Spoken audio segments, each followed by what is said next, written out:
ஆண்டவராகிய இயேசு கிறிஸ்துவின் பரிசுத்த நாமத்தினாலே இந்த நாளில் இந்த புதிய மாத பிறப்பு ஆராதனைக்காக வாஞ்சையோடு கூடி வந்திருக்கிற உங்கள் அனைவரையும் ஆண்டவர் இயேசு தாமே ஆசீர்வதிப்பாராக. அல்லேலூயா, அல்லேலூயா, அல்லேலூயா. கர்த்தருக்கு மகிமை. கர்த்தர் நல்லவர். கர்த்தர் உங்களோடு கூட இருப்பாராக. கர்த்தர் உங்களை ஆசீர்வதிப்பாராக. இன்றைக்கு இந்த நாளிலே இந்த மாதத்திற்கான ஆண்டவர் கொடுத்த வார்த்தையை நாம் தியானிக்கலாம். யோவான் எழுதின சுவிசேஷம் 15ஆம் அதிகாரம்.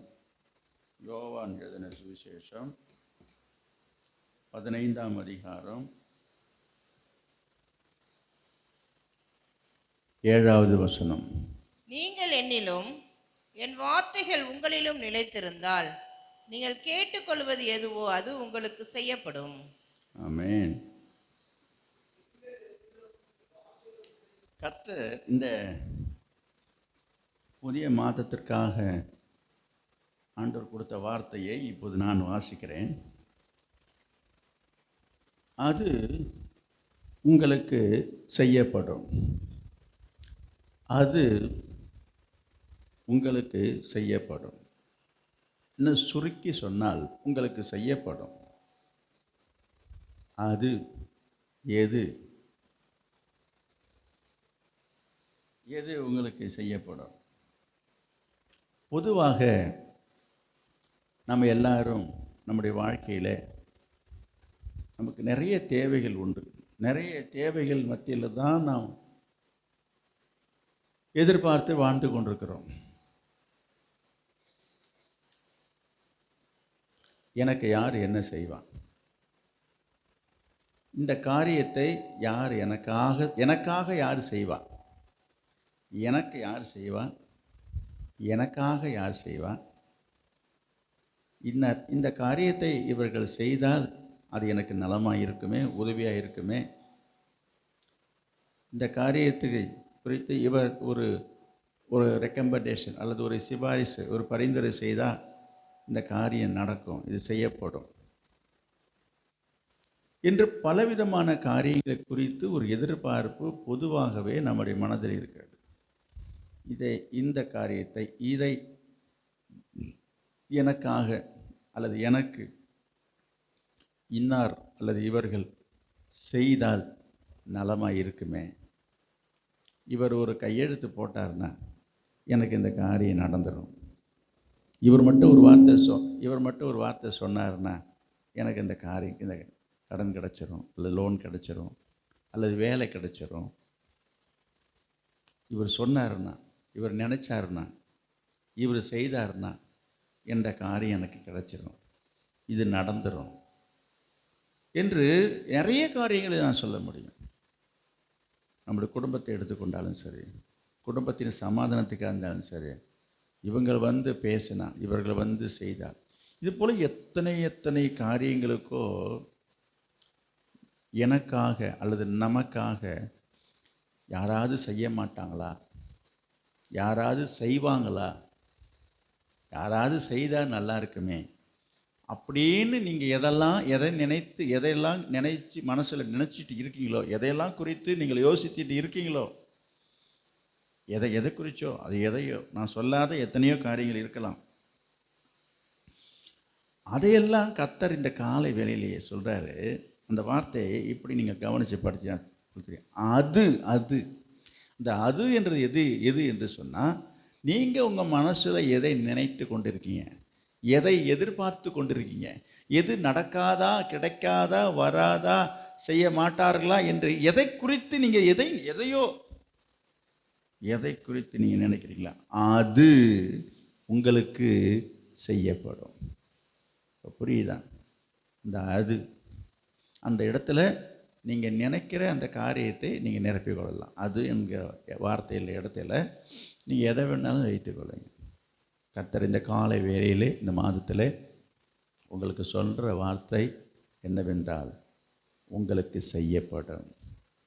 நீங்கள் எதிர்பார்த்து கொண்டிருக்கிற, நினைத்து கொண்டிருக்கிற காரியங்கள் செய்யப்படுமா என்று சொல்லி எதிர்பார்த்து கொண்டிருக்கிற காரியங்கள் அது உங்களுக்கு செய்யப்படும்.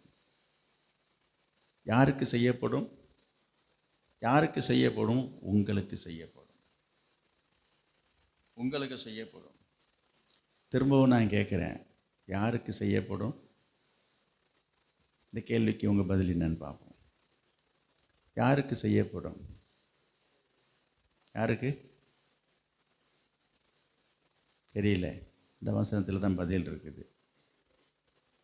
நீங்கள் கேட்டுக்கொள்வது எதுவோ. அப்போ கேட்கிறவர்கள், நீங்கள் எதை குறித்து ஆண்டவரிடத்தில் கேட்கிறீர்களோ அது உங்களுக்கு செய்யப்படும். அதெல்லாம் செய்யப்படும் சொன்னார் தான். நீங்கள் கேட்கணும். நீங்கள் எதை கேட்கிறீர்களோ அது உங்களுக்கு செய்யப்படும். அந்த வார்த்தையை நாம் இன்னும் முழுமையாக படித்தால் நமக்கு ஒரு முழு அர்த்தமும் கிடைக்கும். நீங்கள் எதை கேட்கிறீர்களோ அதை என்ன செய்கிறார் ஆண்டவர்? ஆண்டவர் உங்களுக்கு தருவேன் என்று கர்த்தர் சொல்லுகிறார். சரி, எதை கேட்கணும்? கேட்கறதெல்லாம் கொடுத்துருவாரா? அப்படி தானே இருக்குது. கேளுங்கள் தரப்படும். இந்த வசனம் எல்லாருக்கும் தெரியும். தட்டுங்கள் திறக்கப்படும், கேளுங்கள் தரப்படும், இல்லையா? தேடுங்கள் கண்டறிவீர்கள். இதை தான் எல்லாருக்கும் தெரியுது. அதாவது கிறிஸ்தவர் அல்லாதவர்கள் கூட இந்த வார்த்தையை சொல்லுகிறார்கள். இதை வைத்து கொண்டு தான் சில நேரங்களிலே கேட்டால் கொடுத்துட்டு வர, கேட்கறதெல்லாம் கிடைச்சிருமா அப்படின்னு இங்கே கூட சொல்லப்பட்டிருக்குது. கேட்கறதெல்லாம் ஆண்டவர் கொடுக்கிறார் என்பதை போல சொல்லப்பட்டிருந்தாலும் நீங்கள் எதை வேண்டுமானாலும் கேட்கறதல்ல. நாங்கள் அப்புறம் கேட்டதெல்லாம் கொடுப்பாருன்றீங்க, அப்புறம் எதை வேணாலும் அதற்கு அவரே சொல்கிறார். யார்? இயேசுவே சொல்கிறாரு. அது நம்ம எதை கேட்கணும், எதை வேண்டும்னாலும் கேட்டுவிடக்கூடாது. அப்படி தான் ஒரு சில பேர் கேட்டாங்க, வேதத்தில் இருக்குது. அந்த மாதிரி சில பேர் கேட்டதை பெற்றுக்கொள்ளவங்க. அப்புறம் முரண்பாடெல்லாம் கிடையாது. ஆண்டவரே சொல்கிறாரு. மத்தேயு எழுதின சுவிசேஷம் 20ஆம் அதிகாரம் 21வது வசனம் பாருங்கள். மத்தேயு எழுதின சுவிசேஷம் 20ஆம் அதிகாரம் 21வது வசனம். அவர் அவனை நோக்கி, உனக்கு என்ன வேண்டும் என்று கேட்டார். பார்த்தீங்களா? உனக்கு என்னப்பா வேணும்? கேட்கும்போது நல்லா தான் இருக்குது. என்ன வேண்டும் என்று கேட்டார்.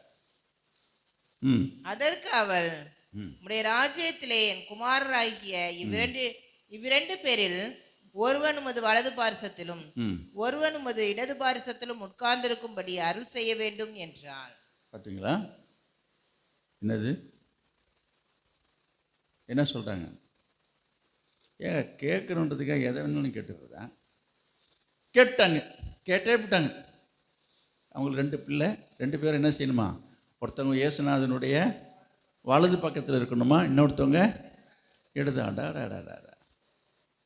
சரி, இயேசு பிரதிய திருமக. இப்போ படிங்க அடுத்த வசனம். நீங்கள் கேட்டுக்கொள்கிறது இன்னது என்று உங்களுக்கு தெரியவில்லை. பார்த்தீங்களா? அவங்க கேட்டாங்க. அவங்க எதை வேணாலும் கேட்க முடியும், எதை வேணாலும் கேளுன்றாரு. அப்புறம் கேட்டதுக்கப்புறம் அங்கே பாருங்கள், ஒரு சம்பவத்தையே நான் உங்களுக்கு உதாரணமாக கொண்டு வருகிறேன். ஆண்டவர்கிட்ட கேட்கணுன்றதுக்காக எதை வேணாலும் கேட்டுறதா? நீங்கள் உடனே இதுனாங்க தப்பாக என்னங்க கேட்டாங்க? இயேசு என்ன சொல்கிறாரு பிரதியுத்தரமாக? நீங்கள் கேட்டுக்கொள்ளுகிறது என்னது என்று உங்களுக்கு என்ன கேட்கறது, எதை கேட்கறது, யார்கிட்ட கேட்கறது ஒன்றுமே தெரிய மாட்டேது இப்போ அப்படின்றாரு. இல்லை என்று ஆண்டவர் அங்கே சொல்கிறார். எதை வேணாலும் கேட்குறதா? இன்னொரு வசனத்தை நான் சொல்கிறேன். யோவான் எழுதின சுவிசேஷம் 16ஆம் அதிகாரம் 24வது வசனம். யோவான் 16:24. இதுவரைக்கும் நீங்கள் என் நாமத்தினாலே ஒன்றும் கேட்கவில்லை. என் நாமத்தினாலே ஒன்றும் கேட்கவில்லை. கேளுங்கள், அப்பொழுது உங்கள் சந்தோஷம் நிறைவாய் இருக்கும்படி பெற்றுக்கொள்வீர்கள். என்னங்க அது? கேளுங்கன்றாரு, கேட்டாக்கா கேட்காதன்றாரு. குழப்பமாக இருக்கா? சார் யோசிச்சு பாருங்க. ஒரு இடத்துல கேளுன்றாரு, எதை வேணாலும் கேளுன்றாரு, கேட்கறதெல்லாம் கொடுக்குறேன் செய்கிறேன்றாரு. அப்புறம் ஒருத்தவங்க கேட்டவங்கள போய் என்ன சொல்கிறாரு? அது என்னப்பா என்ன கேட்குறது, எது கேட்குறதுன்னு தெரிய மாட்டேதுன்னு சொல்லி அங்கே சாடுறாரு. என்ன தான் சொல்கிறாரு ஆண்டவர்? இங்கே என்ன சொல்கிறாரு? இங்கே பாருங்கள், இந்த வசனத்தில் இதுவரைக்கும் நீங்கள் என் நாமத்தினாலே, இது எங்கே போகிறது? கேட்டதில் என்னாச்சு? அவர் சொல்கிறார், இதுவரைக்கும் நீங்கள் என் நாமத்தினாலே ஒன்றும் கேட்கவில்லை. கேளுங்க, அப்பொழுது உங்கள் சந்தோஷம் நிறைவாக இருக்கும்படி பெற்றுக்கொள்வீங்க. கேட்கவே இல்லைன்றாரு. அதோட அர்த்தம் என்ன தெரியுமா? கேட்கவே இல்லையா? ஆண்டுட்டு இது வரைக்கும் எதுவுமே கேட்கவில்லையா? நான் உங்களையும் தான் கேட்குறேன். இப்போ உங்களை பார்த்து சொன்னோம், ஐயோயோ நீங்கள் வேறங்க, நான் எவ்வளவோ கேட்டு போய் விண்ணப்பம் போட்டு வச்சுருக்கேன், ஒன்றும் அவர் கொடுக்கலைங்க, அவர் சும்மா சொல்கிறாருங்க. அப்படி கூட சில பேர் நீங்கள் நினைக்கலாம். அதோட அர்த்தம் என்னன்னா, அவருடைய நாமம் மகிமைப்படும்படியாக நீங்கள் இது வரைக்கும் கேட்கல. நீங்கள் கேட்டீங்க, நல்லா கவனிங்க, நீங்கள் கேட்டீங்க என் நாமத்தினாலே, அதாவது என்னுடைய நாமம், என்னுடைய பேர் விளங்க, அல்லது என்னுடைய பெயர் மகிமைப்படும்படியாக நீங்கள் கேட்கல. இப்போ கேளுங்க என்கிற அங்கே சொல்கிறார். நம்ம என்ன செய்கிறோம்? மேலோட்டமாக நினச்சிக்கிட்டு எதை வேணாலும் கேட்கலான்னு சொல்லிட்டு எதையோ கேட்டுட்டு உட்காந்துக்கிறோம். கர்த்தர் ரொம்ப வருத்தப்படுறாரு. நான் உங்களுக்கும் சொல்கிறேன், இன்றைக்கு சில ரட்சிக்கப்பட்ட விசுவாசிகள் அப்படித்தான். ஆண்டவர்கிட்ட எதை கேட்கணுன்ற ஒரு அது ஒரு வார்த்தை இருக்குது. அதை நான் இப்போ இதில் சொன்னால் நல்லா இருக்காது.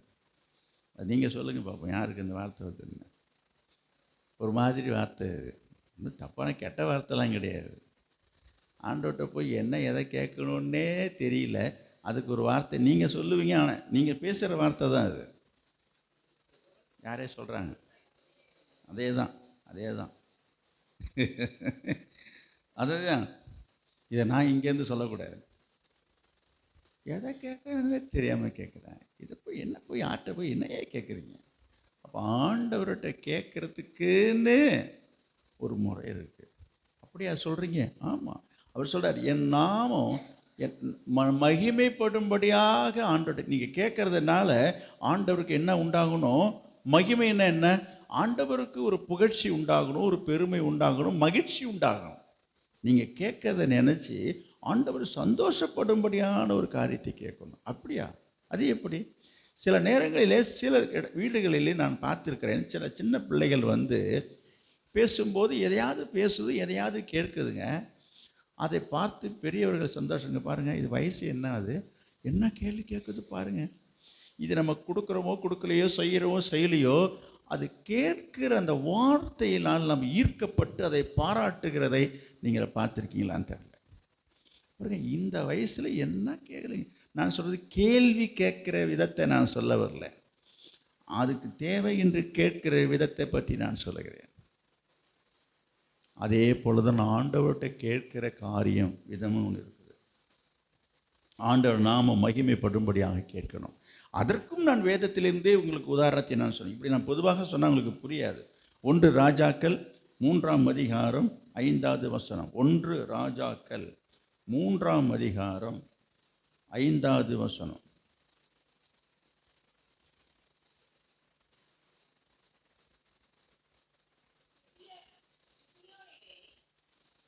சாலமோனுக்கு ராத்திரியிலே சொப்பனத்திலே தரிசனமாகி, நீ விரும்புகிறதை என்னிடத்தில் கேள் என்று தேவன் சொன்னார். என்னது? இது தெரிஞ்ச ஒரு சம்பவம் தான். ஆண்டவர் தாவீதினுடைய மகனாகிய சாலமோனை பார்த்து என்ன சொல்றாரு? நீ விரும்புகிறதை என்னிடத்தில் கேளு என்று ஆண்டவர் சொல்ற. என்னப்பா உனக்கு என்னப்பா வேணும்? உனக்கு என்ன வேணுமோ கேளு அப்படின்னு ஆண்டவர் சாலமோனை பார்த்து கேட்கிறாரு. அதற்கு சாலமோன் என்ன கேட்டார்? 9வது வசனம் பாருங்க சீக்கிரம். 9. ஆகையால் உமது ஜனங்களை நியாயம் விசாரிக்கவும், இந்த ஜனத்தை நியாயம் விசாரிக்கவும், நன்மை தீமை என்னதென்று வகையறுக்கவும் அடியேனுக்கு ஞானமுள்ள இருதயத்தை தந்தரணும். ஞானமுள்ள ஒரு இருதயத்தை எனக்கு தரணும். ஏராளமாய் இருக்கிற இந்த உமது ஜனங்களை நியாயம் விசாரிக்க யாராலே ஆகும் என்றான். இந்த மாதிரி ஒரு பெரிய ஒரு பொறுப்பை என் கையில் கொடுத்துட்டீங்க. இந்த ஜனங்களுடைய, இந்த நாட்டினுடைய நியாயத்தை நான் விசாரிக்கணும்னா எனக்கு ஞானம் வேணுமே.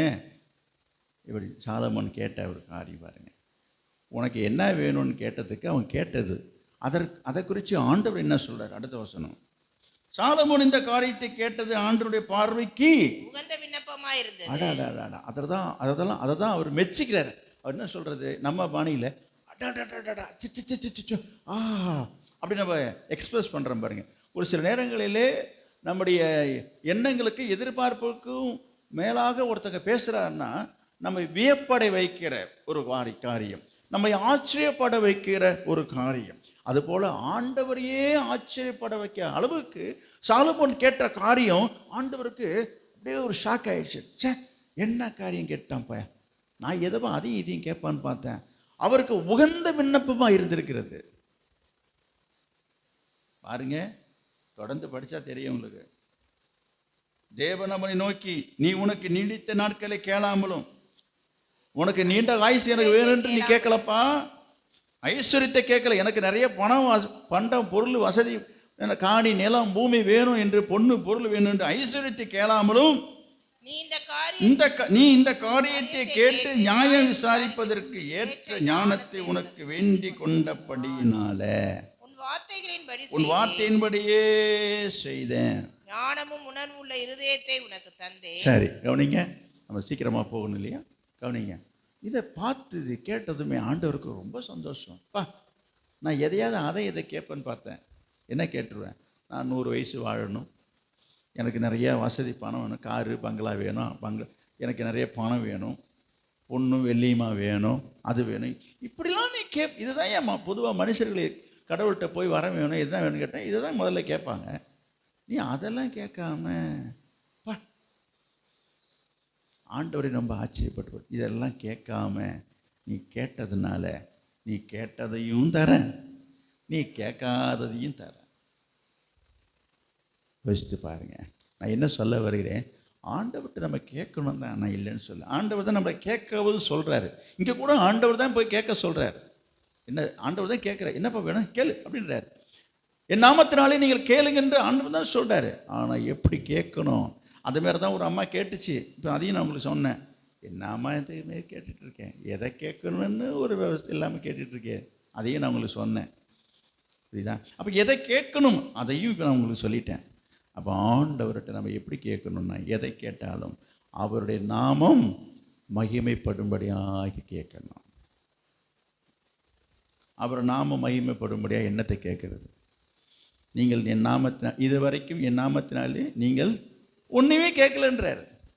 அவங்ககிட்ட நான் எழுதியிருக்குது, நான் உங்களை பார்த்து தான் சொல்கிறேன். கர்த்தர் அந்த கால வேளையில் உங்களையும் பார்த்து தான் சொல்கிறாரு. நீ அந்த மாதிரி எதுவுமே நீ கேட்கலையே. என்ன கேட்கல? எதை கேட்டீங்க? என்ன கேட்டிருக்கீங்க சொல்லுங்கள்.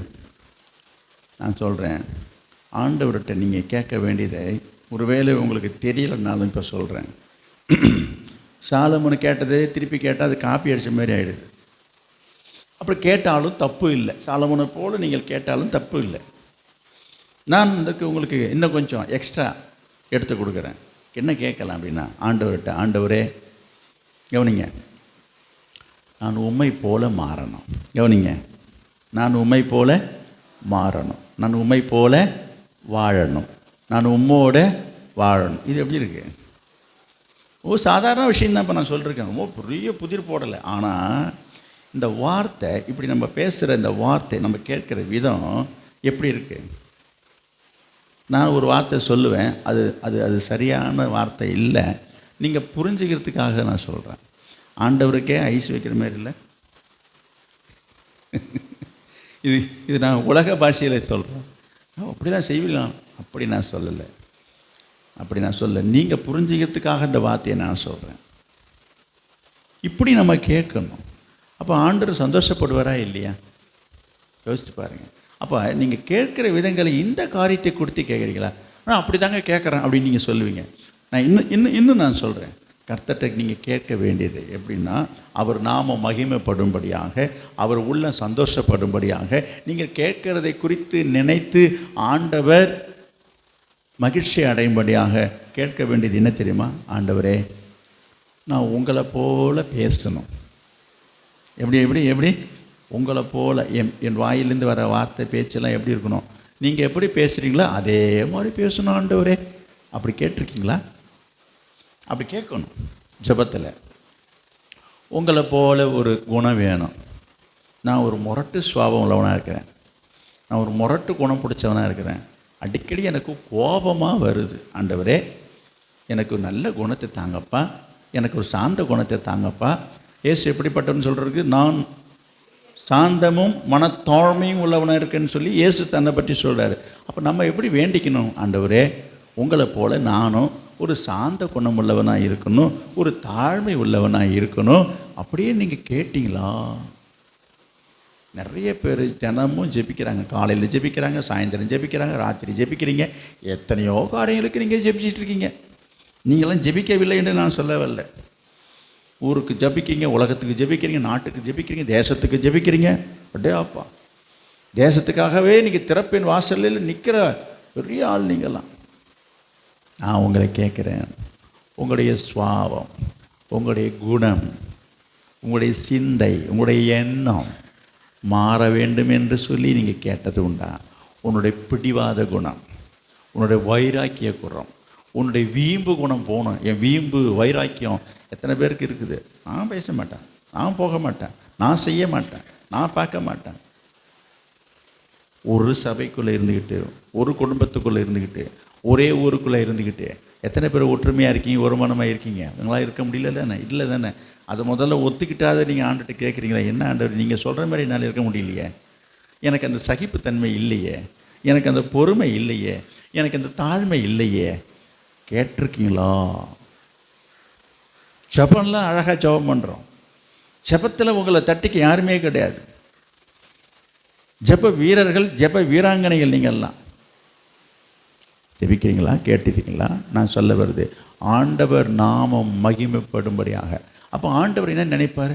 பா, என்ன இந்த பிள்ளைக்கு என்ன ஆசை பற்றியா, என்ன போல இருக்கணும்னு ஆசைப்படுறியாமா? சரிம்மா, இந்த உடனே அவர் சந்தோஷப்படுவார். இதை விட்டு நம்ம முழட்டி முழங்குறோம். நம்ம திருப்பியும் சொல்கிறேன், ஒரு திவ்ய குணங்கள், நல்ல சுவாபங்கள், நல்ல குணங்கள், நல்ல பழக்க வழக்கங்கள். சில பேர் யார்கிட்ட எப்படி பேசணுன்னே தெரிய மாட்டேது. நல்லா பேசுகிறாங்க, ஆனால் எப்படி பேசணுன்னு தெரியல. நிறைய பேர் பழகுற விதங்களில் ஒரு நாகரிகமாக பேச தெரியல, ஒரு மரியாதையாக பேச தெரியல, ஒரு அடக்கமாக பேச தெரியல. வயசில் பெரிய ஆளாக வளர்ந்துருக்குறாங்க. யோசித்து பாருங்கள். இது முதலாவது அவங்க ஒத்துக்கணும், உணரணும். அப்படி இருந்தால் தான் அவங்க கேட்க முடியும். அதை பற்றி ஒரு எண்ணம், ஒரு விருப்பம் இருக்கணும். நான் இன்றைக்கு உங்களுக்கு சொல்லி கொடுக்குறேன் இந்த காரியத்தை. இதை கற்றுக்கொள்ளுங்க. நீங்கள் இதை கற்றுட்டு கேட்கணும். கேட்கும்போது ஆண்டு ரொம்ப சந்தோஷப்படுவார். சாலமோனை குறித்து சந்தோஷப்பட்டது போல் உங்களை பார்த்து ஆண்டவர் சந்தோஷப்படணும்னா நீங்கள் உங்களுடைய ஜெபத்தில் என்னது, எப்படி கேட்கணும், என்ன கேட்கணும், இன்னும் மாறாமல் இருக்கிற உங்கள் குணத்தை மாற்ற வேண்டும் என்று சொல்லி சொல்கிறாங்களா? சுற்று போட்டாலும் உனக்கு திருத்த முடியாதுன்னு சில பேரை குறித்து அப்படி சொல்கிறாங்க. சில பேருக்கு மூக்கு மேலே கோபம், முன் கோபக்காரராக இருக்கிறாங்க. எதுக்கெடுத்தாலும் கோபம், எதுக்கெடுத்தாலும் எரிஞ்சு பேசுறது, எதுக்கெடுத்தாலும் கோபமாக பேசுறது, ஒரு தன்மையாக பேச தெரியல. சில விசுவாசிகளுக்கு ஒரு அன்பாக பேச தெரியல, தன்மையாக இல்லை, ஒரு பொறுமை இல்லை, சகிப்பு தன்மை இல்லை. எதை சொன்னாலும் உடனே கோபப்படுறாங்க. இது சரியல்ல, இது தவறு என்றே அவங்க உணரவே இல்லை. அதை தான் அவங்க இன்னும் மாறாத காரணமே. நம்ம இப்படி இருக்கிறோமேன்றது குறித்து ஒரு வருந்துனாங்கன்னா மாறிடுவாங்க. அதெல்லாம் ஒன்றும் கிடையாது. அவங்க தான் இருக்கிறது, தான் செயல்படுவது கரெக்ட், இது சரி, இதுதான் கரெக்டுன்ற மாதிரி நினைக்கிறாங்க. எல்லோரும் அப்படி தானே இருக்கிறாங்க. இதில் இன்னொரு காரியம்னா எல்லோரும் அப்படி தானே இருக்கிறாங்க. நான் உங்களுக்கு சொல்கிறேன், யாராவது எப்படியாவது இருந்துட்டு போட்டுங்க. நாம் எப்படி இருக்கணும்? நம்ம இயேசுவை போல மாறணும், நம்ம இயேசுவை போல வாழணும், நம்ம இயேசுவுக்காக வாழணும். இந்த எண்ணம் இந்த 3 காரியம் இருந்துச்சுன்னா உங்களை யாரும் தட்டிக்க முடியாது. ஆனால் பொதுவாக நான் சொல்கிறத கவனிங்க. யதார்த்தமாக மனுஷனுடைய மனநிலைமைகள் எப்படி போய்கொண்டிருக்குது என்று சொன்னால் கவனிங்க. இன்றைக்கு உள்ள காலகட்டத்தில் இந்த சமுதாயத்தில் பொதுவாக போட்டி மனப்பான்மை, அதாவது அடுத்த வீட்டில் என்ன செய்கிறாங்களோ அல்லது என்ன வாங்கிட்டாங்களோ அதுக்கு போட்டியாக நம்ம வீட்டின் அந்த பொருளை வாங்கணும் என்கிற ஒரு நிலைப்பாடு அதிகமாக ஆண்களை விட பெண்களுக்கு இருக்கிறது. அதாவது இப்படிப்பட்ட காரியங்களிலே வளரணும், வளர்த்து கொள்ளணும், தன்னை உருவாக்கி கொள்ளணும் என்கிற ஒரு நாட்டம் நம்முடைய குணநலன்களிலே செலுத்துவதில்லை. ரட்சிக்கப்பட்ட விசுவாசிகளுக்கு நான் சொல்லுகிறேன், உலகத்தனுக்கு இந்த காரியம் ஒன்றுமே புரிபடாது. ஆண்களாக இருக்கட்டும், பெண்களாக இருக்கட்டும், நம்முடைய எண்ணங்கள் விசுவாசத்தில் வளரணும், ஜெபத்தில் வளரணும், வேத வாசிப்பில் வரணும், பரிசுத்தத்தில் வளரணும். அந்த ஒரு வாஞ்சை தாகம் நம்மளுக்குள்ள அந்த நோக்கம் இருக்கிறதா? இல்லைன்னு சொல்லுவீங்க. நான் சொன்னேன் இருக்குது, இல்லை இருந்துட்டு போட்டோம். அப்போ அதுக்காக நீங்கள் ஏன் ஜெபிக்கலைன்னு நான் கேட்குறேன். எப்படி என்னன்னு சொல்லி ஜெபிக்கிறீங்க? கத்தட்டு கேட்கணும். ஆண்டவரே, என் சுவாபங்கள் மாறலையே, என் குணம் இன்னும் மாறலையே, எனக்கு வேண்டும், எதை கேட்டாலும் தருவேன்னு சொன்னீங்களே, எனக்கு தாங்க. அந்த நாட்களிலே அந்த காலத்தில் சாலமன் கேட்டார், என்னது, இந்த ஜனங்களை நியாயம் விசாரிப்பதற்கு எனக்கு ஞானம் வேணும் என்று. அந்த ஜெபம், அந்த வார்த்தை ஆண்டவருடைய மனதை ரொம்பவும் டச் பண்ணிடுச்சு. அதை ஆண்டவரை பாராட்டுறதாக இப்போ நம்ம படிக்கிறோம்.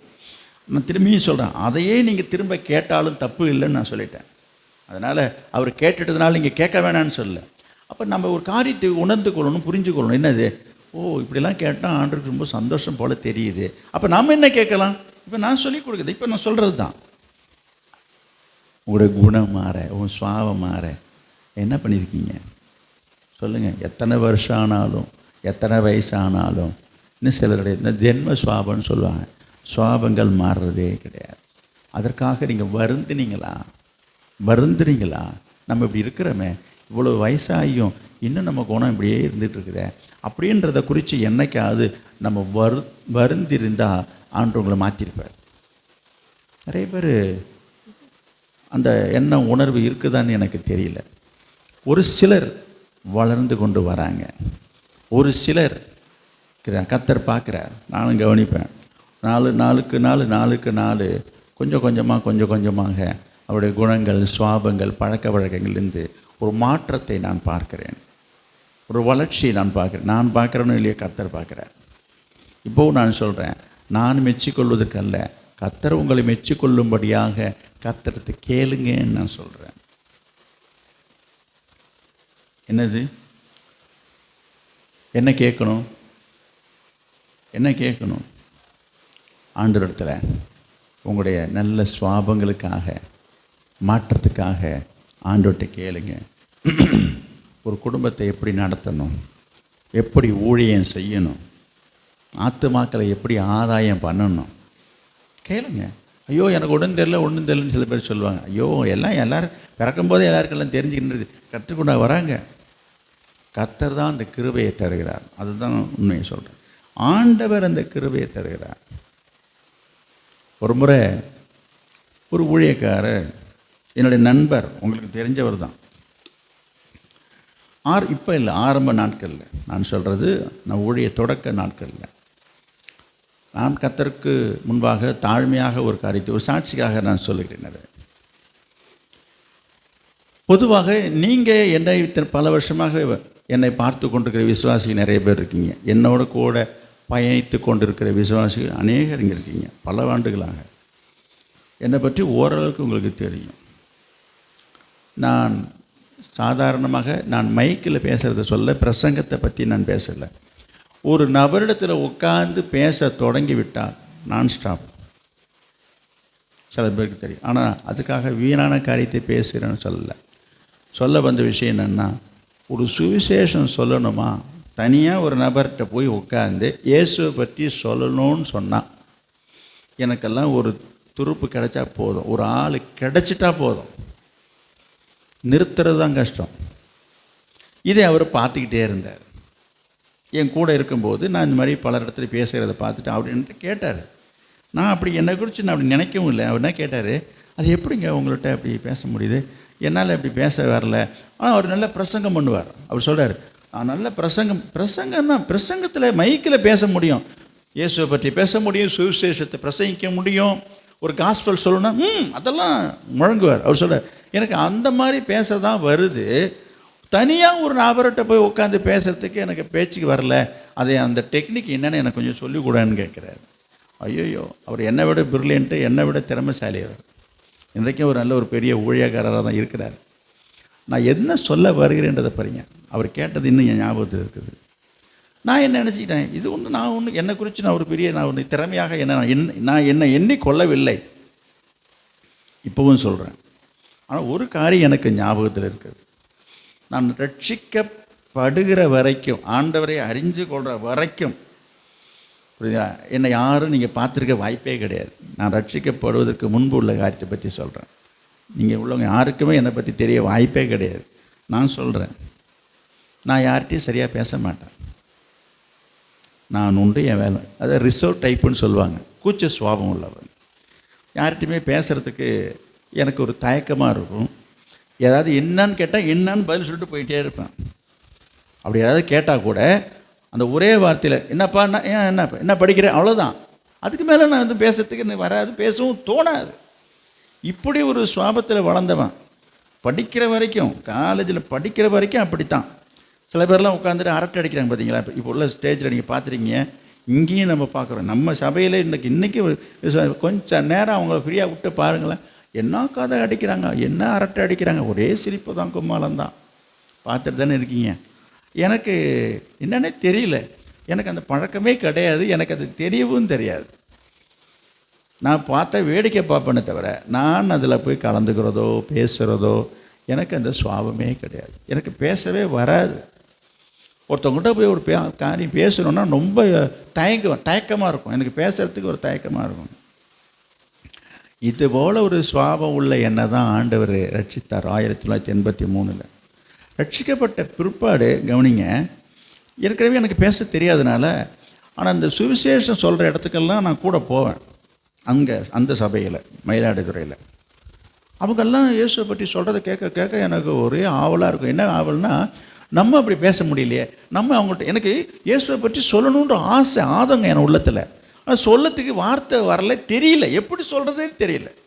இவங்களை என்ன சொல்லி எப்படி சொல்கிறதுன்னு தெரியலையே. இப்படி தான் நான் இருந்தேன். நான் அவங்க என்ன சொல்கிறாங்களோ அதை அப்படியே காப்பி அடிச்சுட்டு நான் 2 பேர்கிட்ட சொல்லி பழக ஆரம்பித்தேன். அவங்க என்ன சொல்கிறாங்களோ அதே கவனித்து கேட்டுப்பேன்.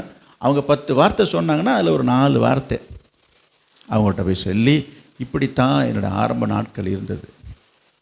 நான் சொல்கிறேன், அதுக்கப்புறம் நான் கிட்டத்தட்ட ஒரு 4-5 மாதங்கள் கழித்து நான் ஒரு ஊழியக்காரரை பார்க்க போயிருந்தேன். அங்கே அவர் அந்த ஊழியக்காரர்கிட்ட ஜெபம் பண்ணும்போது அவர் சொன்னார், உனக்கு 2 வரங்கள் அளிக்கப்பட்டிருக்கிறது. என்ன வரன்லாம் அவர் சொல்லலை.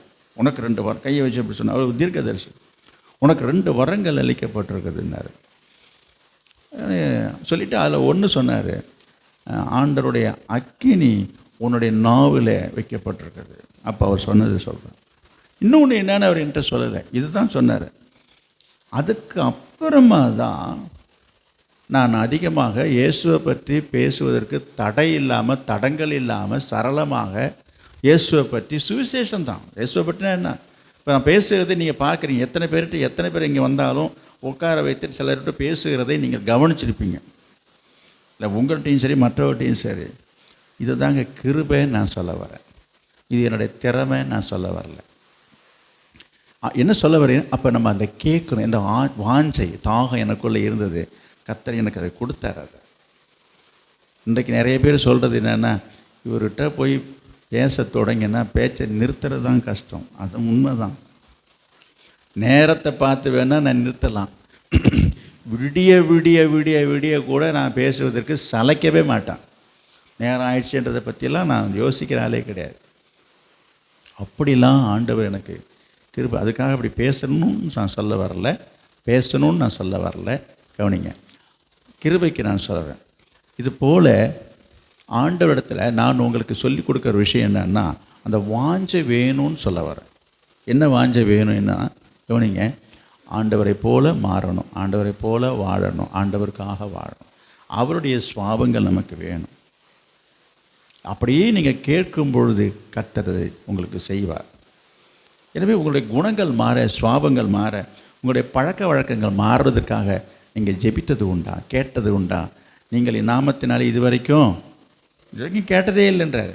ஆமாம், இது சில பேரை பார்த்து இப்போ என்ன சொல்லுவார், இது வரைக்கும் உன் ஜெபத்தில் இந்த மாதிரி சொல்லி என்னைக்காவது கேட்டது உண்டான்னு உங்களை பார்த்து இப்போ கேட்பார். நீங்கள் அப்படிப்பட்ட காரியத்துக்காக கேளுங்க. உங்களுடைய தீய குணங்கள் மாற, தீய சுவாபங்கள் மாற, உங்கள் பிடிவாத குணம் மாற, வைராக்கியம் மாற, உங்கள் கசப்பு மாற, கோபம் மாற, எரிச்சல் மாற கேளுங்க ஆண்டவர்கிட்ட. ஆண்டவரே எனக்கு உதவி செய்யுங்க. கர்த்தர் என்ன செய்வார்? நீங்கள் கேட்டுக்கொள்வது எதுவோ அது உனக்கு செய்யப்படும். அது உனக்கு செய்யப்படணும்னா நீங்கள் கேட்கணும். கேட்க வேண்டியது நீங்கள் கேட்டீங்கன்னா ஆண்டவர் செய்ய வேண்டியதை அவர் செய்வார். என்ன கேட்கணும்? இன்னும் ஒரு காரியத்தை சொல்கிறேன். 1 தீமோத்தேயு 2ஆம் அதிகாரம் 1 தீமோத்தேயு 2ஆம் அதிகாரம் 1 வாசிங்க. 1, 2, 3. நான் பிரதானமாய் சொல்லுகிற புத்தி என்னவெனில், எல்லா மனுஷருக்காக விண்ணப்பங்களையும் ஜெபங்களையும் வேண்டுதல்களையும் ஸ்தோத்திரங்களையும் பண்ண வேண்டும். நாம் எல்லா பக்தியோடும் நல்ல ஒழுக்கத்தோடும் கலங்கவில்லாமல் அமைதியுள்ள ஜீவனம் பண்ணும்படிக்கு ராஜாக்களுக்காகவும் அதிகாரமுள்ள யாவருக்காகவும் அப்படியே செய்ய வேண்டும். நம்முடைய இரட்சகராகிய தேவனுக்கு முன்பாக அது நன்மையும் பிரியமாய் இருக்கிறது. எல்லா மனுஷரும் ரட்சிக்கப்படவும் சத்தியத்தை அறிகிற அறிவை அடையவும் அவர் சித்தமுள்ளவராயிருக்கிறார். நீங்கள் கேட்க வேண்டியது என்ன? நம்ம எல்லாருக்காகவும் ஜெபிக்கிறீங்க. நல்லா கவனிங்க. எல்லாருடைய ரட்சிப்புக்காக ஜெபிக்கிறோம். அது ஆண்டவருக்கு உகந்த விண்ணப்பமாக இருக்கிறது. நீங்கள் வாழ்ந்து கொண்டிருக்கிற உங்கள் எல்லையில் உள்ள சுற்றில் உள்ளவர்களுக்காக, உங்கள் கிராமத்தில் உள்ளவருக்காக, உங்கள் ஊரில் உள்ளவருக்காக, உங்களோட உறவுக்காரர்களுக்காக ரட்சிக்கப்பட வேண்டும் என்று சொல்லி நீங்கள் ஜெபிக்கிறீங்களா? ஒரு சிலர் ஜெபிக்கிறாங்க, இல்லைன்னு சொல்ல. நீங்கள் ஜெபிக்கணும். இது ஆண்டவருக்கு உகந்த விண்ணப்பமாக இருக்குது. இன்னொரு காரியத்தை நான் சொல்லணும். இன்றைக்கு நிறைய விசுவாசிகளுடைய குடும்பத்தில் உள்ளவர்கள் ரட்சிக்கப்படலை. நிறைய விசுவாசிகள் குடும்பமாக ரட்சிக்கப்படாமல், ஒரு சில குடும்பத்தில் பார்த்தீங்கன்னா புருஷன் வருவார், மனைவி சபைக்கு வரமாட்டாங்க. ஒரு சில குடும்பத்தில் மனைவி ரட்சிக்கப்பட்டிருப்பாங்க, புருஷன் ரட்சிக்கப்பட்டிருக்க மாட்டாங்க. இன்னும் ஒரு சில குடும்பத்தில் பார்த்தீங்கன்னா பிள்ளைங்க ரட்சிக்கப்பட மாட்டாங்க, புருஷன் மனைவி 2 பேரும் வருவாங்க, ஆனால் பிள்ளைங்க வரமாட்டாங்க சபைக்கு. ஒரு சில குடும்பத்தில் பார்த்தீங்கன்னா பிள்ளைங்க வருவாங்க, அவங்க அப்பா அம்மா ரட்சிக்கப்பட்டிருக்க மாட்டாங்க. இந்த மாதிரி பலவிதமான கலப்பு விதமான காரியங்கள் நம்முடைய சபையில் இருக்கிறது. எல்லா சபையிலும் இருக்கிறாங்க, நம்ம சபையில் இருக்கிறது. நான் ஒரு காரியத்தை சொல்கிறேன், கவனிங்க. நீங்கள் இப்படிப்பட்ட ஒரு சூழ்நிலையிலே பல ஆண்டுகள் பல வருடங்கள் கடந்து போனாலும் இவங்க தனியாக, இவங்க சரியாக சபைக்கு ஒழுங்காக வராங்க, கர்த்தருக்கு உண்மையாலாம் இருக்கிறாங்க, நல்லா தான் இருக்கிறாங்க, அதில் எந்த ஒரு பிரச்சனையும் இல்லை. இப்படி இருக்கும்போது அவங்க குடும்பத்தில் ஏதாவது ஒரு பிரச்சனை வருதுன்னாக்கா உடனே ஜெப விண்ணப்பம் வரும். பாருங்க, குடும்பத்தில் சமாதானம் இல்லை, குடும்பத்தில் ஒற்றுமை இல்லை, குடும்பத்தில் புருஷன் மனைவிக்குள்ள ஒருமானம் இல்லை, இப்படி இந்த மாதிரிலாம் ஜெப குறிப்புகள் வருவது உண்டு. நீங்கள் ஜெபிக்கிறது உண்டு, அப்படி எங்கள்கிட்ட ஜெபிக்க சொல்லுகிறது உண்டு.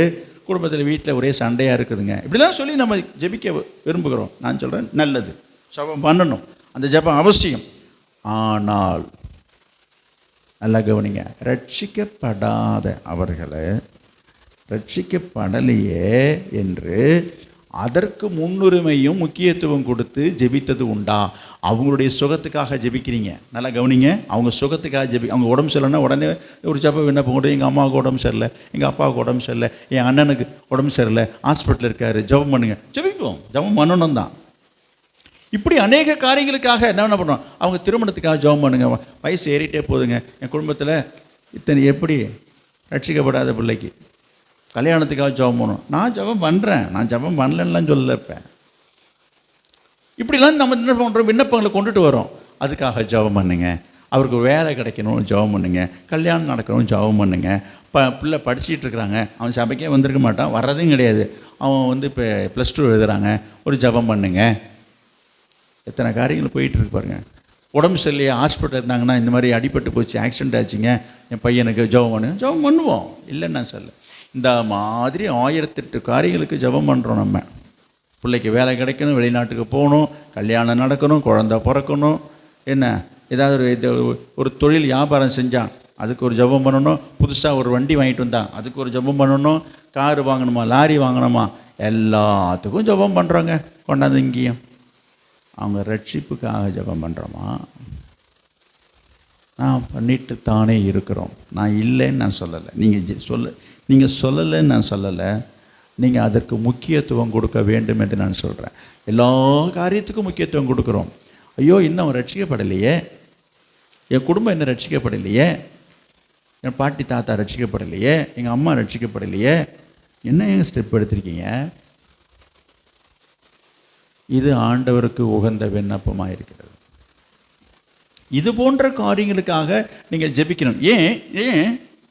ஏன் இந்த வசனத்தை பாருங்கள். 1 தீமோத்தேயு 2ஆம் அதிகாரம் 4வது வசனத்தை பாருங்கள். 1 தீமோத்தேயு, எல்லா மனுஷரும் ரட்சிக்கப்படவும் சத்தியத்தை அறிகிற சத்தியத்தை அறிகிற அறிவை அடையவும் அவர் சித்தமுள்ளவராய் அவருக்கு அது விருப்பமாக இருக்குங்க. நல்லா கவனிச்சுங்க. இவங்கெல்லாம் வரமாட்டாங்க, இவங்கெல்லாம் ரட்சிக்கப்பட மாட்டாங்க, இவங்கெல்லாம் கேட்க மாட்டாங்க, இவங்கெல்லாம் ஏற்றுக்க மாட்டாங்க. நீ என்னங்க முத்திரை குத்துறது? ஐயோ அவங்ககிட்டலாம் போய் சொல்லக்கூடாது, அவங்களுக்கு இதெல்லாம் பிடிக்காது சொல்கிறாங்க சில பேர். வீட்டில் உள்ளவங்களுக்கு பயந்துக்கிட்டு ஐயோ அவருக்கு இதெல்லாம் பிடிக்க. அவருக்கு பிடிக்குதோ பிடிக்கலையோ நீ என்ன செய்யணும் சொல்லுங்கள். இப்போ என்ன செய்ய சொல்கிறாரு? ஜெபம் பண்ணணும். அவங்களுக்காக ஜெபம் பண்ணணும். நான் சொல்கிறேன், உங்களுடைய தனி ஜெபத்தில், உங்களுடைய விண்ணப்பத்தில், ஆண்டவரிடத்தில் வைக்கிற விண்ணப்பத்தில் இதற்கு முதலிடம் இருக்கிறதா, முக்கியத்துவம் இருக்கிறதா என்று கர்த்தர் கேட்குறார். அதற்கு முக்கியத்துவம். எத்தனையோ காரியங்களை வேண்டும் என்று கேட்குறீங்க, தேவைகளை கேட்குறீங்க, பிரச்சனைகளை சொல்கிறீங்க, நல்லது. அதுக்காக ஜெபம் பண்ணுவோம், பண்ணுங்க. ஆத்துமா இதெல்லாம் ரட்சிக்கப்படாதனால தான் இந்த பிரச்சனையேன்றது நினைத்து ரட்சிப்புக்காக ஜெபம் பண்ணுங்க. இங்கே எழுதிருக்கு பாருங்கள், அவர்களெல்லாம் ரட்சிக்கப்பட வேண்டும் என்பது தேவனுக்கு பிரியமாக இருக்கிறது. அப்போ எது ஆண்டவருக்கு உகந்த விண்ணப்பமாக இருக்குமா? இப்போ நான் சொல்கிறது புரியுதான்? அப்போ சாலமோன் ஜெபித்தது ஆண்டவருக்கு என்னவா இருந்தது? உகந்த விண்ணப்பம் என்று சொல்லப்பட்டிருக்கிறது. அப்போ உகந்த விண்ணப்பம் என்ன? நீங்கள் கேட்க வேண்டியது என்னவா இருக்க வேண்டும்? யோசித்து பாருங்கள். அப்படி நீங்கள் கேட்க வேண்டும். நீங்கள் கேட்டுக்கொள்வது எதுவோ அது உங்களுக்கு செய்யப்படும். எனவே நீங்கள் கேட்டுக்கொள்வது எது, அதை தான் நான் சொல்லியிருக்கிறேன். குணங்களை கேளுங்க, சுவாபலங்களை கேளுங்க, புரியுங்களா? தாழ்மையை கேளுங்க, பொறுமையை கேளுங்க, அன்பை கேளுங்க, அன்னோட கேளுங்க. சில பேருக்கு வரவே மாட்டுது, சில பேருக்கு இந்த சுவாபம் வரவே மாட்டுது. ரட்சிக்கப்பட்டவங்கள தான் இருக்கிறோம். விறப்பு, செருப்பு, வீராப்பு. சபையில் இருக்க விசுவாசிகளுக்கு எப்படி இருந்தால் நான் என்ன பண்ண முடியும்? எல்லாம் அதை பற்றிய ஒரு கரிசனை வேணும். கர்த்தர் அந்த கிருபையை உங்களுக்கு தருவாராக. அடுத்ததாக ஆண்டவரிடத்தில் கேட்கிறது. நீங்கள் கேட்டுக்கொள்வது எதுவோ அது உங்களுக்கு செய்யப்படும் சொல்லிட்டாரு. அப்போ கேட்க வேண்டியதை சொல்லி நான் சீக்கிரமாக கடந்து சொல்லணும். 1 சாமுவேல் 1:11 நான் சொல்கிறேன். 1 சாமுவேல் 1:11 சொல்லப்பட்டிருக்குது. பொருத்தனை பண்ணி கேளுங்கள், அது உங்களுக்கு செய்யப்படும். உங்களுக்கு என்ன தேவையோ, உங்களுக்கு என்ன தேவையோ, உங்களுக்கு என்ன தேவையோ, நிறைய தேவை இருக்க தானே செய்யுது. உங்களுக்கு எது தேவையோ, என்ன தேவையோ அதை பொருத்தனை பண்ணி ஆண்டவரிடத்தில் ஜெபத்தில் கேளுங்க, அது உங்களுக்கு செய்யப்படும். என்ன பண்ணுறாங்க?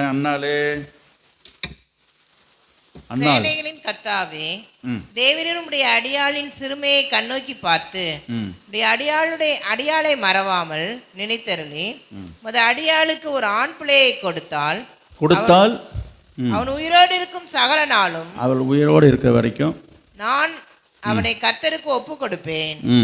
அவன் தலையின் மேல் சவரன் கத்தி படுவதில்லை என்று ஒரு பொருத்தனை பண்ணினாள்.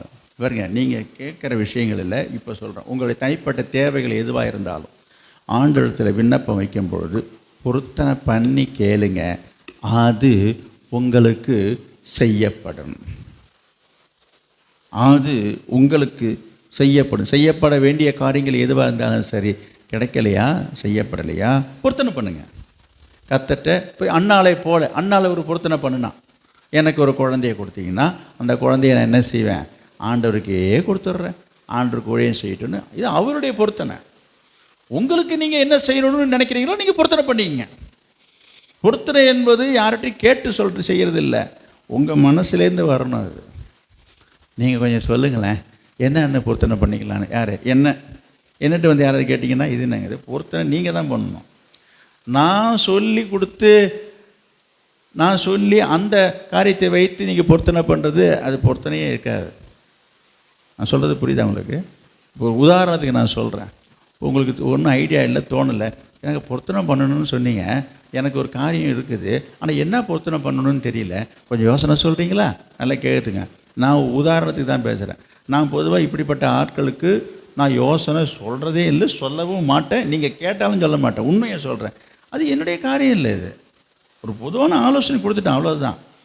இப்படி சொன்னால் அது எப்படி இருக்குன்றதை நான் ஒரு சொல்லி காட்டுறேன் பாருங்கள். அப்படியா, சரி, உனக்கு என்ன பிரச்சனை அப்படின்னு. இல்லை, எனக்கு இப்போ நான் சொல்கிறதெல்லாம் கற்பனை. எனக்கு ஒரு நல்ல வேலை கிடைக்கணும், ஒரு கவர்மெண்ட் வேலை கிடைக்கணும், நான் அதுக்காக ஜெபம் பண்ணிகிட்ருக்கிறேன். நீங்கள் இப்போ சொன்னதுக்கப்புறம் தான் எனக்கு தோணுச்சு, இந்த மாதிரி என்னது பொருத்தனை பண்ணி ஜெபம் பண்ணணும். ஆனால் என்ன பொருத்தனை பண்ணுறதாங்க தெரியல, என்னன்னுங்க கொஞ்சம் யோசனை சொல்லுங்களேன் அப்படின்னு என்கிட்ட வந்து கேட்டிங்கன்னா நான் என்ன சொன்னேன்? நான் முதல்ல சொல்லவே மாட்டேன், சொல்லவும் கூடாது. நான் சொன்னாலும் அது சரியாக இருக்காது. உங்கள் மனசுலேருந்து பொருத்தனை என்பது உங்கள் மனசுலேருந்து உருவாகணும். இப்போ நான் அப்படி சொன்னேன்னு வைத்துங்க, அதை தான் இப்போ சொல்லிட்டு வரேன், ஒரு பேச்சுக்கு சொல்லிட்டு வரேன். என்னது?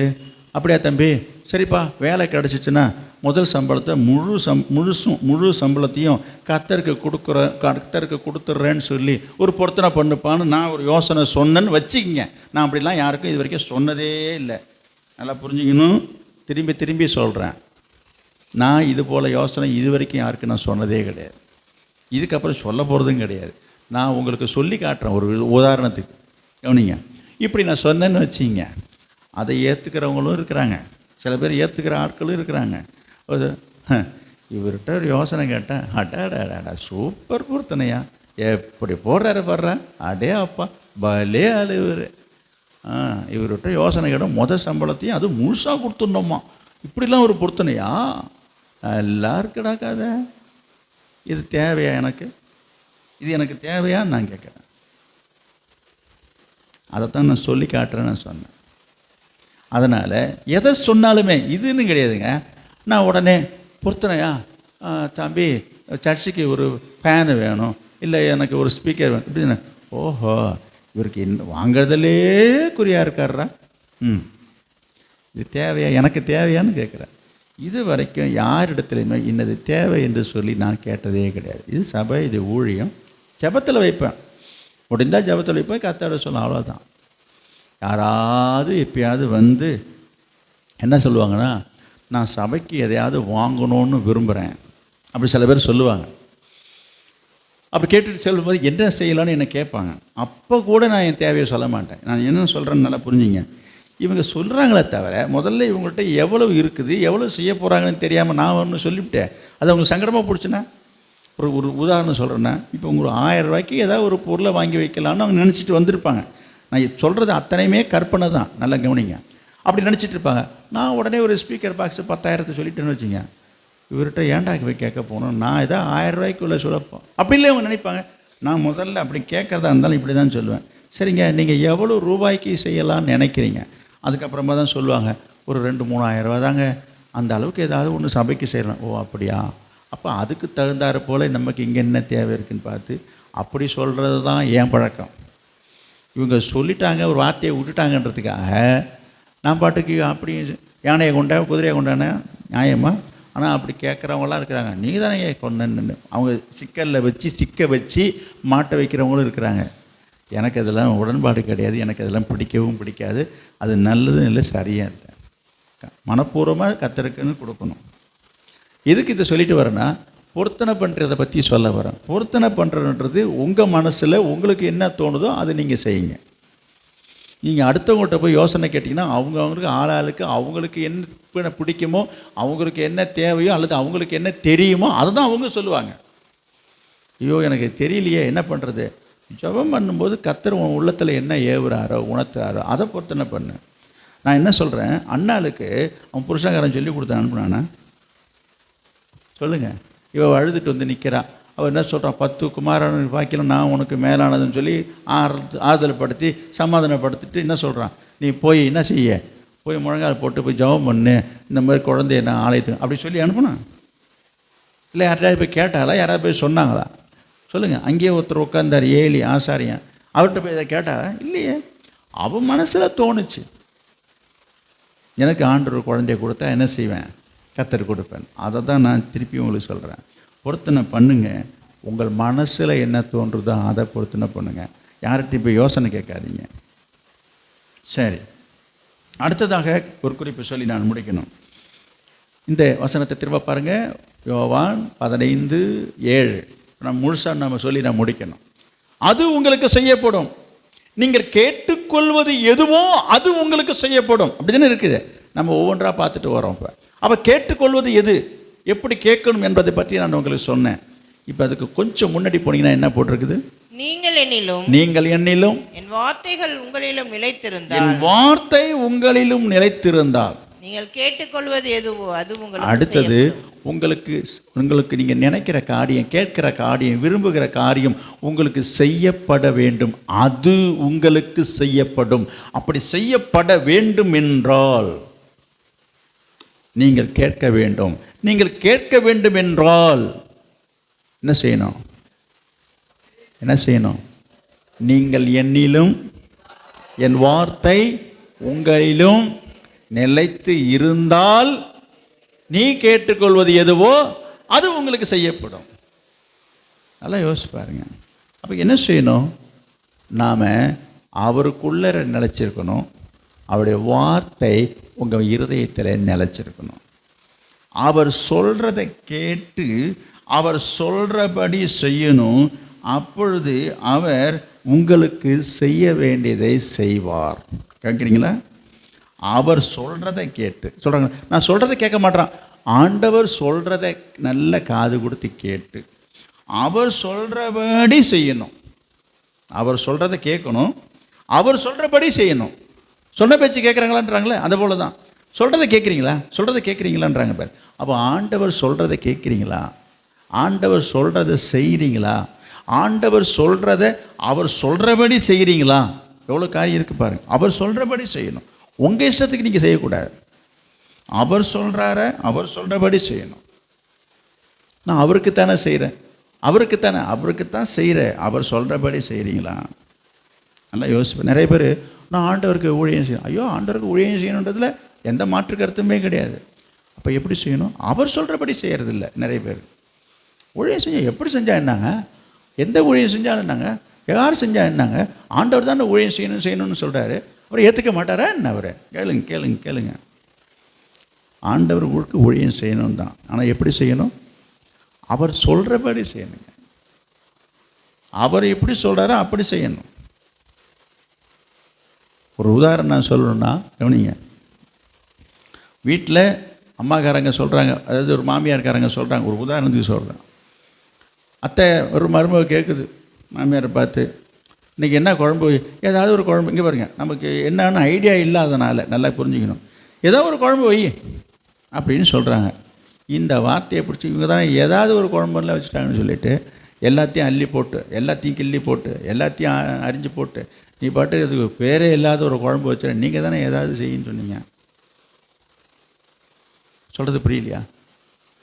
நீங்கள் தாங்க சொன்னீங்க ஏதாவது வை. நீங்கள் இது என்ன குழம்பு இது? அதுக்கு பேரே இல்லை. புளி குழம்பும் இல்லை, கார குழம்பும் இல்லை, சாம்பாரும் இல்லை. என்னங்க அது? நிறைய குழம்புக்கு பேர் இருக்குங்க. எந்த பேர்லையும் இல்லாத ஒரு குழம்புன்னு வச்சுப்போம். எப்படி இருக்கும் அது? நீங்கள் தானே சொன்னீங்க எல்லாத்தையும் அள்ளி போட்டு எல்லாத்தையும் குழம்பு வச்சுட்டாக்கா ஏதாவது செய்யணும் இப்படி அர்த்தம். ஏதாவதுன்னா நீ ஒன்று சாம்பாரை வை, இல்லை புளி குழம்பு வைக்காவை, இல்லை வத்த குழம்பு வச்சாவை, இல்லை மோர் குழம்பு வச்சா என்ன அர்த்தம்? அதை விட்டுட்டு நீங்கள் தாங்க ஏதாவது செய்யின்னு சொன்னீங்க, நான் ஏதாவது செஞ்சேன்.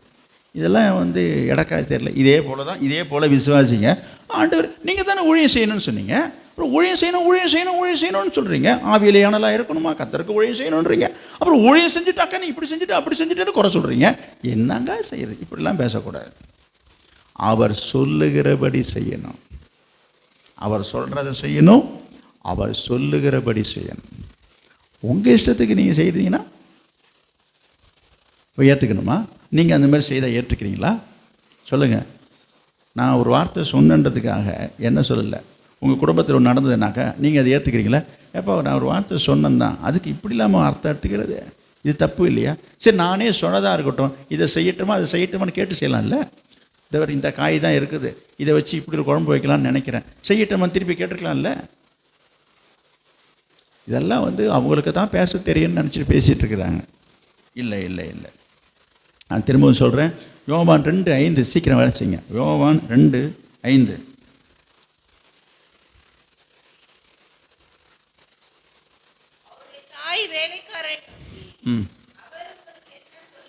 அவர் உங்களுக்கு என்ன சொல்லுகிறாரோ அதன்படி செய்யுங்கள் என்றார். அதன்படி செய்யுங்கள். இந்த பக்கம் யாராவது படிக்க முடியுமா? யாரும்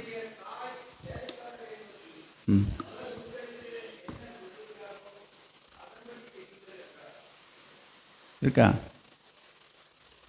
வசனம் கண்டுபிடிச்சிட்டீங்களா? படி சீக்கிரம். அதை விட்டுட்டு படி, அப்போ தான் அர்த்தம் கிடைக்கும். அவர் அவர் உங்களுக்கு என்ன சொல்லுகிறாரோ. இப்போ அந்த அந்த வார்த்தையை எடுத்துகிட்டு படித்தா நல்ல ஒரு அர்த்தம் கிடைக்குதா இல்லையா? அந்த தாய் அதெல்லாம் வேண்டாம், அது ஒரு சம்பவம், உண்மை சம்பவம் தான்.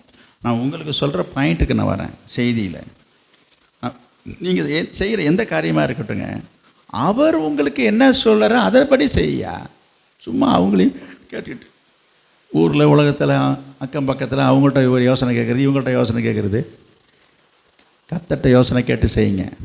அவர் உங்களுக்கு என்ன சொல்லுகிறாரோ அதன்படி செய்யுங்க.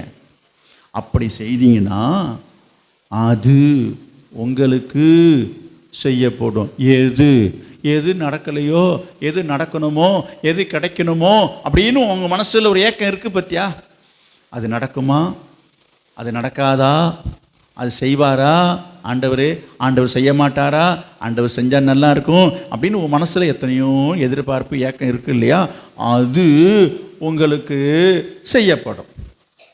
எப்போ? யாருக்கு?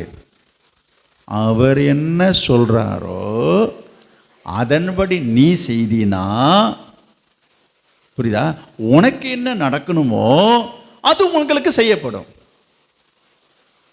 சிலர் இதெல்லாம் சொல்லுவாங்க, அந்த அடி நுனியை விட்டுற மாதிரி, அதையும் தள்ளிடுறது இதையும் தள்ளிடுறது. என்ன தருவார், என்ன செய்வார், என்ன கொடுப்பாரு? ஒன்றும் கொடுக்கலையே. ஆண்டவர் எப்படியா கொடுப்பாரு? இப்படி தான் சில பேர் வார்த்தையை எடுத்துக்கிறாங்க. ஆண்டவர் கொடுப்பாரு. இந்த வசனத்தை இப்போ முழுசாக படிக்கும்போது தானே முழு கருத்தே நமக்கு கிடைக்குது. முதல்ல நான் உங்களுக்கு எப்படி காட்டினேன், அது உங்களுக்கு செய்யப்படணும். ஒரே சந்தோஷம் நமக்கு எல்லாருக்குமே. பரவாயில்ல செஞ்சுருவாருன்னு செய்வார். கொஞ்சம் போரு. செய்யணுன்னா என்ன செய்யணும்? கேட்கணுன்னா என்ன செய்யணும்? எதை வேணாலும் கேட்டுறதா? ஐயோ அப்படிலாம் கேட்கக்கூடாது. அதையும் நான் உங்களுக்கு சொல்லிட்டேன். அப்புறம் என்ன செய்யணும்? நீ கேட்டதெல்லாம் நடக்கணும்னா என்ன செய்யணும்? அவர் வார்த்தை உங்களிலே நிலைச்சிருக்கணும். நீங்கள் என்னிலும். அப்போ ஆண்டவர் சொல்லுகிற வார்த்தை, அந்த வார்த்தை உங்கள் மனசில் நிலைச்சிருக்கணும். அந்த வார்த்தையில் நீங்கள் நிலைச்சிருக்கணும். நல்லா கவனிக்கிறீங்களா? ஆண்டவருடைய வார்த்தை வசனம் உங்கள் மனதிலே பதிந்திருக்கணும், நிலைத்திருக்கணும் என்கிற அர்த்தத்தையும் குறிக்கிறது. அது மாத்திரமில்லை, அந்த வார்த்தையில் நீங்கள் நிலைச்சிருக்கணும். அப்படின்னா என்ன? நான் சொல்கிறது புரியுதா? இப்போ நீங்கள் யார்கிட்டையாவது பேசும்போது, யார்கிட்டையாவது உங்கள் குடும்பம், சொந்தம், பந்தம், உறவில் எத்தனையோ பேர் நம்ம ப்ராமிஸ் பண்ணுறோம். எத்தனையோ காரியங்களை ப்ராமிஸ் பண்ணுறோம். அதாவது வாக்கு கொடுக்குறோம்.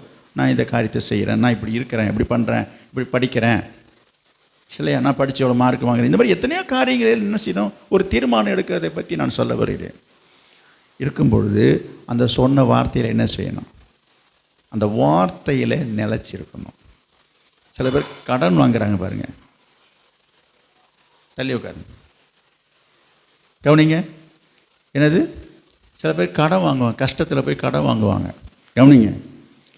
வாங்கும் பொழுது கேட்குற வார்த்தை இருக்குது பாருங்களேன். நீங்கள் நிறைய பேர் 10 நாளில் திருப்பி கொடுத்துட்றாங்க, 10 நாளில் அப்படின்னுவான். எப்படியாவது வாங்கிறதுக்கு 10 நாள் ஆச்சு, 15 நாளும் ஆச்சு, 25 நாளும் ஆச்சு, தரேன். நான் சொல்கிறது புரியுதா உங்களுக்கு? நீ சொன்ன வார்த்தை என்னாச்சு?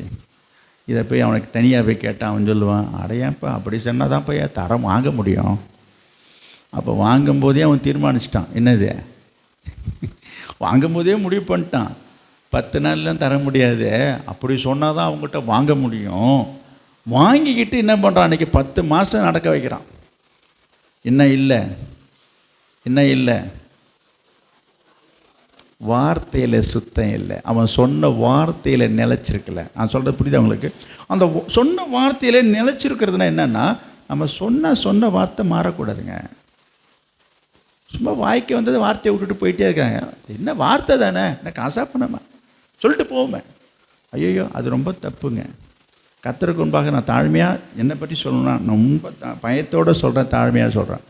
கூடுமான வரைக்கும் எங்கள் வீட்டில் பிள்ளைங்களாக இருக்கட்டும், வெளியில் இருக்கட்டும், சபையாக இருக்கட்டும், யாராக இருக்கட்டும், யார்கிட்டையுமே நான் ப்ராமிஸ் பண்ணுறதை அப்படி ஈஸியாக லகுவாக நான் இது வரைக்கும் வார்த்தை விட்டதே இல்லை, விட மாட்டேன். ஒன்றுமானா ஒரு ஜபத்துக்கு வரேன்னு நான் சொன்னால் கூட சொல்கிறேன். கவனிக்கிறீங்களா? அந்த டயத்தை கூட சொல்கிறேன். ஏன் சொல்லிவிட்டு மாறக்கூடாது. நான் உங்களை அலைய ஒழிக்கணுன்ற நோக்கம் எனக்கு கிடையாது. என்ன சொல்லுவேன்னா, நம்ம சொல்லிவிட்டு போக முடியாமல் போயிடுச்சுன்னா, சொல்லிவிட்டு சொன்ன நேரத்துக்கு வர முடியாமல் போயிடுச்சுன்னா, இதுதான் என்னுடைய கான்ஷியஸ். இது எத்தனை பேருக்கு புரியுதோ எனக்கு தெரியும். நினச்சிட்டு என்னடா இது ஏன் இப்போயே சொல்ல வேண்டியதுன்னு கூட யோசிப்பேன்.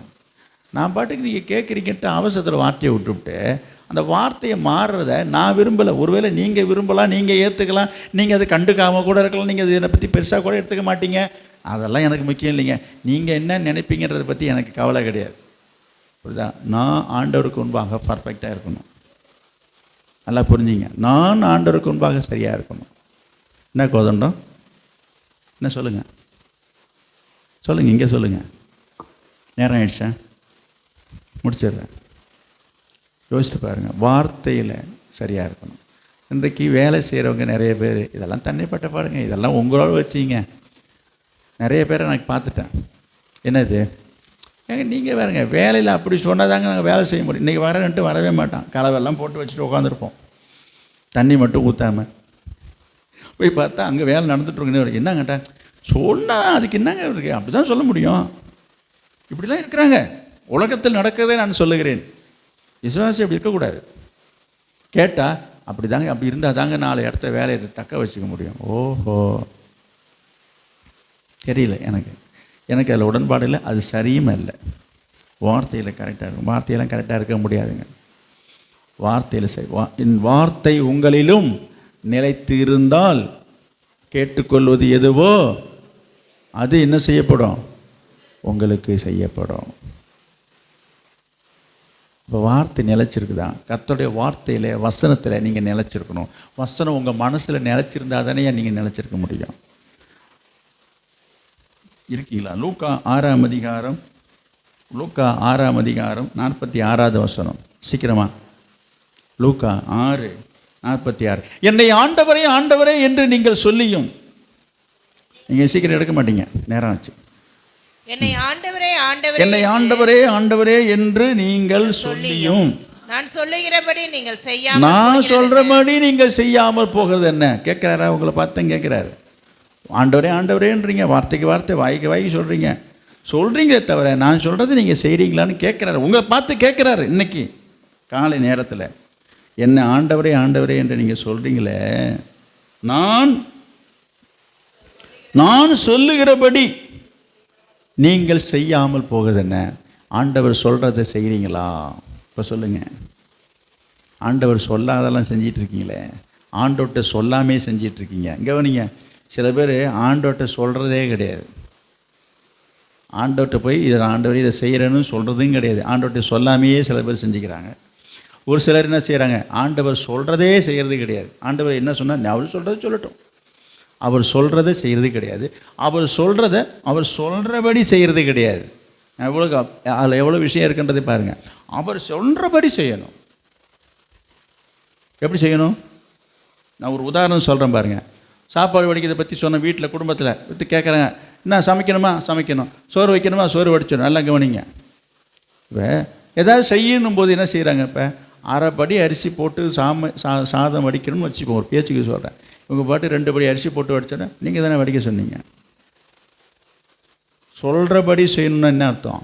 அரைப்படி போடணுன்னா அரைப்படி தான் போடணும்.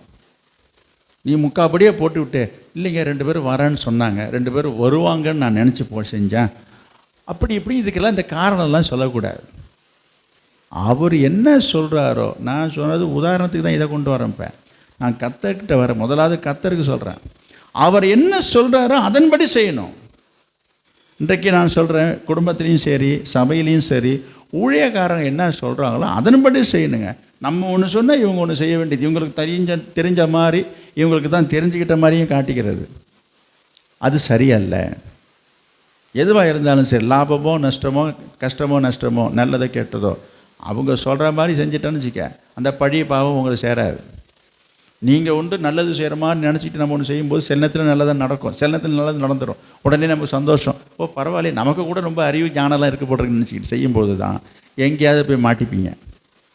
யாரை கேட்டு செஞ்சேன், யார்கிட்ட சொல்லிட்டு செஞ்சேன், மேந்த முடிக்க வேண்டியதான். நான் என்ன சொல்கிறேன், அவர் சொல்லுகிறபடி செய்யுங்க. அப்பொழுது ஆண்டவர் உங்களுக்கு செய்ய வேண்டியதை செய்வார். இங்கே என்ன படிச்சிங்க? 46 ஆண்டவர் என்ன சொல்கிறாரு? நான் சொல்கிறபடி செய்ய மாட்டீங்களேன்னு சொல்லிட்டு 47 என்ன சொல்கிறாங்க? சீக்கிரம் பாருங்கள். என்னிடத்துல வந்து என் வார்த்தைகளை கேட்டு அவைகளின்படி செய்கவன் யாருக்கு? போதும் போதும் போதும். நீங்கள் அப்புறம் தான் படிச்சிங்க. அதுக்கு அடுத்த 2 வசனத்தை படிக்கணும்.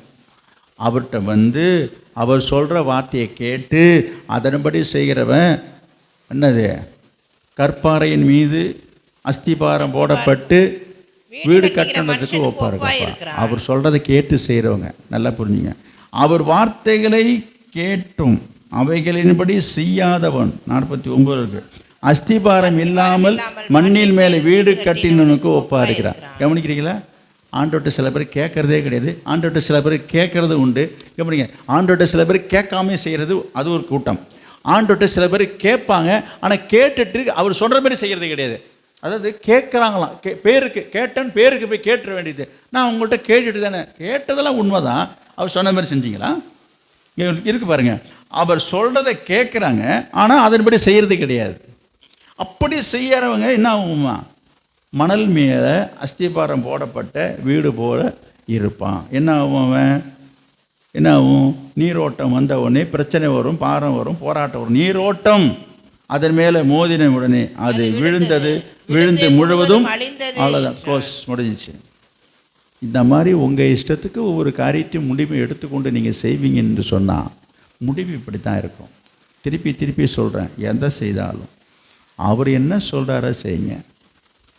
அக்கம் பக்கத்தில் உள்ளவங்க சொல்கிறவங்க பேச்சை கேட்டு செய்யாதீங்க. இன்றைக்கி நிறைய விசுவாசிகள் செய்கிற பெரிய தவறு என்னென்னா, விசுவாசிகள்கிட்ட யோசனை என்னட்ட கூட கேட்குறது கிடையாது.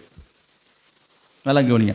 ஒரு வளர்ந்த மூத்த தன்னை விட நம்மளை விட வளர்ந்தவங்கள்ட்ட ஒரு யோசனை கேட்குறது தப்பு இல்லை. ஆனால் அதே சமயம் அதற்கு மேலே ஒரு ஊழியக்காரருடைய ஆலோசனையை கேட்க வேண்டும் என்று நினைக்காம இந்த மட்டத்திலேயே இவங்களுடைய ஆலோசனையை முடிச்சுட்டு போகிறதுனால நிறைய குழப்பங்களும் பிரச்சனைகளும் நடந்துக்கிட்டு இருக்குது.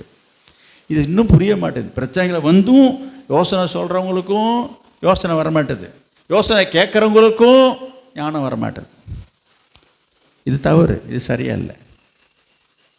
அதனால் நான் உங்களுக்கு மொத்தத்தில் சொல்கிறது என்னென்னா, கர்த்தர்ட்ட கேளுங்க, அவர் என்ன சொல்கிறாரோ அதன்படி செய்யுங்க. மனுஷர்கள் விசுவாசிகள் என்ன சொல்கிறாங்கன்றது கேட்டு உங்களுக்கு சாதகமாக சொல்கிறவங்கள்ட்ட போய் சில யோசனை கேட்குறாங்க. நான் அதையும் பார்த்துட்டேன். இவங்களுக்கு சாதகம்னா இவங்க சொல்கிறத கேட்டு அவங்க அதுக்கு ஆமோதிப்பாங்கன்னு தெரிஞ்சதுனா தான் அவங்கள்ட்ட போய் மேட்ரை ஓப்பன் பண்ண வேண்டியது. அவங்க ஒன்று இதெல்லாம் ஒன்றும் தப்பு இல்லை, இதெல்லாம் ஒன்றும் பாவம் இல்லை, இதெல்லாம் ஒன்றும் பிரச்சனை இல்லை, அதெல்லாம் ஆண்டவர் ஒன்றும் சொல்ல மாட்டார், இப்படி சொன்னோடனே அவங்களுக்கு மனசுக்கு ஒரு சந்தோஷமாக இருக்குது.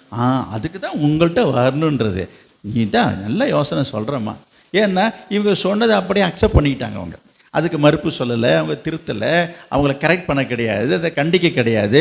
இவங்க என்ன சொன்னாலும் அதுக்கு தலையாட்டினோடனே இவங்களுக்கு என்ன திருப்தின்னா, தானே செஞ்சுட்டா ஒரு பெரிய குற்றமாயிடும். அதனால் ஒருத்தவங்கள்ட்ட கேட்கணும். அது யார்கிட்ட கேட்குறது? தனக்கு ஒருத்தவங்களாக பார்த்து கேட்டுக்கணும். அதை அவங்க தடை இல்லாமல் ஆமான்னு சொல்லிவிடணும். அப்பா ஒரு மனசு ஒரு திருப்தி ஆகிடுது. அவங்க செய்யலான்னு தான் சொல்லிட்டாங்களே, அவங்களும் ஜெபம் பண்ணுறவங்க தானே, அவங்களும் ஒரு ஊழியம் செய்கிறவங்க தானே, அவங்க சொன்னால் சரியாது. இவங்களோட கணக்கு உன் கணக்கெல்லாம் தப்பு கணக்கியா. நிறைய விசுவாசிகள் இந்த தவறை செஞ்சிட்ருக்குறாங்க. தப்பு. அவர் என்ன சொல்கிறாரோ அதன்படி செய்யுங்க. மற்றவங்க சொல்கிறத கேட்டு செய்யாதீங்க. உங்களுக்கு விருப்பம் இருந்தால் ஊழியக்காரன்ட்டு ஆலோசனை கேளுங்க. பைபிளில் வசனம் இருக்குது. ஏசாயா 44ஆம் அதிகாரத்தில் நாம் வாசிக்கிறோம், அவர் என் ஸ்தானாதிபதியினுடைய ஆலோசனையை நிறைவேற்றுவேன், என் ஊழியக்காரனுடைய ஆலோசனை. எத்தனை பேர் ஊழியக்காரன்ட்டு ஆலோசனை கேட்குறீங்க? ஊழியம் செய்கிறவங்கள்ட்ட போய் ஆலோசனை கேட்குறது வேறு, ஊழியக்காரன்ட்ட ஆலோசனை கேட்குறது வேறு. நல்லா புரிஞ்சிங்க. இது ஒரு குழப்பம் இருக்குது. அவங்க ஊழியம் செய்கிற ஊழியம் எல்லோரும் செய்யலாம். ஊழியக்காரர் யார்? ஊழியக்காரன்ட்ட கேட்குறது கிடையாதுங்க. அவர்கிட்ட போய் கேட்டால் அது வேணான்டுவார், இவர்கிட்ட போய் இதை கேட்டால் அது தடை செஞ்சிருவார், இது இப்படி செஞ்சிருவார். இவங்களே ஒரு முன்னாடியே கணக்கு போட்டுடுறாங்க. அப்போ இவங்க என்ன நோக்கத்தில் இவங்க போகிறாங்க என்று சொன்னால், இவங்கள்ட்ட போனால் என்ன ஆகும்?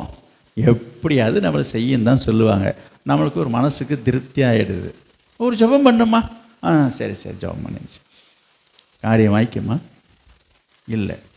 எனவே அவர் சொல்கிறத கேட்டு நீங்கள் செய்தீங்கன்னா கற்பாறையின் மேலே அஸ்திபாரம் விடப்பட்ட வீட்டை போல் நீங்கள் நிலச்சிருப்பீங்க. அடுத்த மனுஷனுடைய ஆலோசனை கேட்டு நீங்கள் நடந்தீங்கன்னு சொன்னால் மணல் மேலே கட்டின வீடு போல தான். என்ன, காற்று வரும், நீரோட்டம் வரும், அலை வரும், தண்ணி வரும், க்ளோஸ் ஆகிடும். நிற்கும், அழகாக இருக்கும். அது பிரச்சனைகள் பாடுகள் மத்தியில் ஒன்றுமில்லாமல் போயிடும். எனவே அவர் சொல்கிறதை கேட்டு அவர் சொல்கிறபடி செய்ய வேண்டும். கொலேசியர் 3ஆம் அதிகாரம், கொலேசியர் 3ஆம் அதிகாரம் 23வது வசனம். நான் சொன்னேன், இப்போ ஊழியத்தை பற்றி சொல்லும்போது சொன்னேன், ஆண்டவருக்கு ஊழியம் செய்யணும் தான். ஆண்டவருக்கு எப்படி ஊழியம் செய்யணும்? அவர் சொல்லுகிறபடி ஊழியம் செய்யணும். 23:23 நீங்கள் கர்த்தராகிய கிறிஸ்துவை சேவிக்கிறதுனாலே சுதந்திரமாகிய பலனை கர்த்தராலே பெறுவீர்கள் என்று 22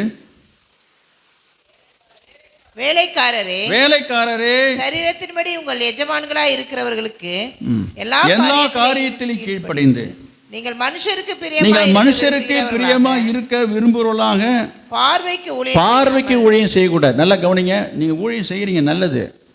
மற்றவங்க மெச்சிக்கிறதுக்கு, 4 பேர் மெச்சிக்கிறதுக்கு, இவங்க மெச்சிக்கிறதுக்காக ஊழியம் செய்யக்கூடாது. அவங்க பார்க்குறாங்க, இவங்க பார்க்கணும், பார்க்கறதுக்காக ஒரு ஊழியம் செய்யாது. பார்வைக்கு ஊழியம் செய்யாத, மனுஷனுடைய பிரியமா இருக்க விரும்புகிறவர்களாக பார்வைக்கு ஊழியம் செய்யாமல் தேவனுக்கு பயப்படுவர்களாக கபடமில்லாத இருதயத்தோட ஊழியம் செய்யுங்க. கவனிங்க, எப்படிப்பட்ட மனசோட ஊழியம் செய்யணும்? ஊழியத்தில் எப்படி செய்யணும்?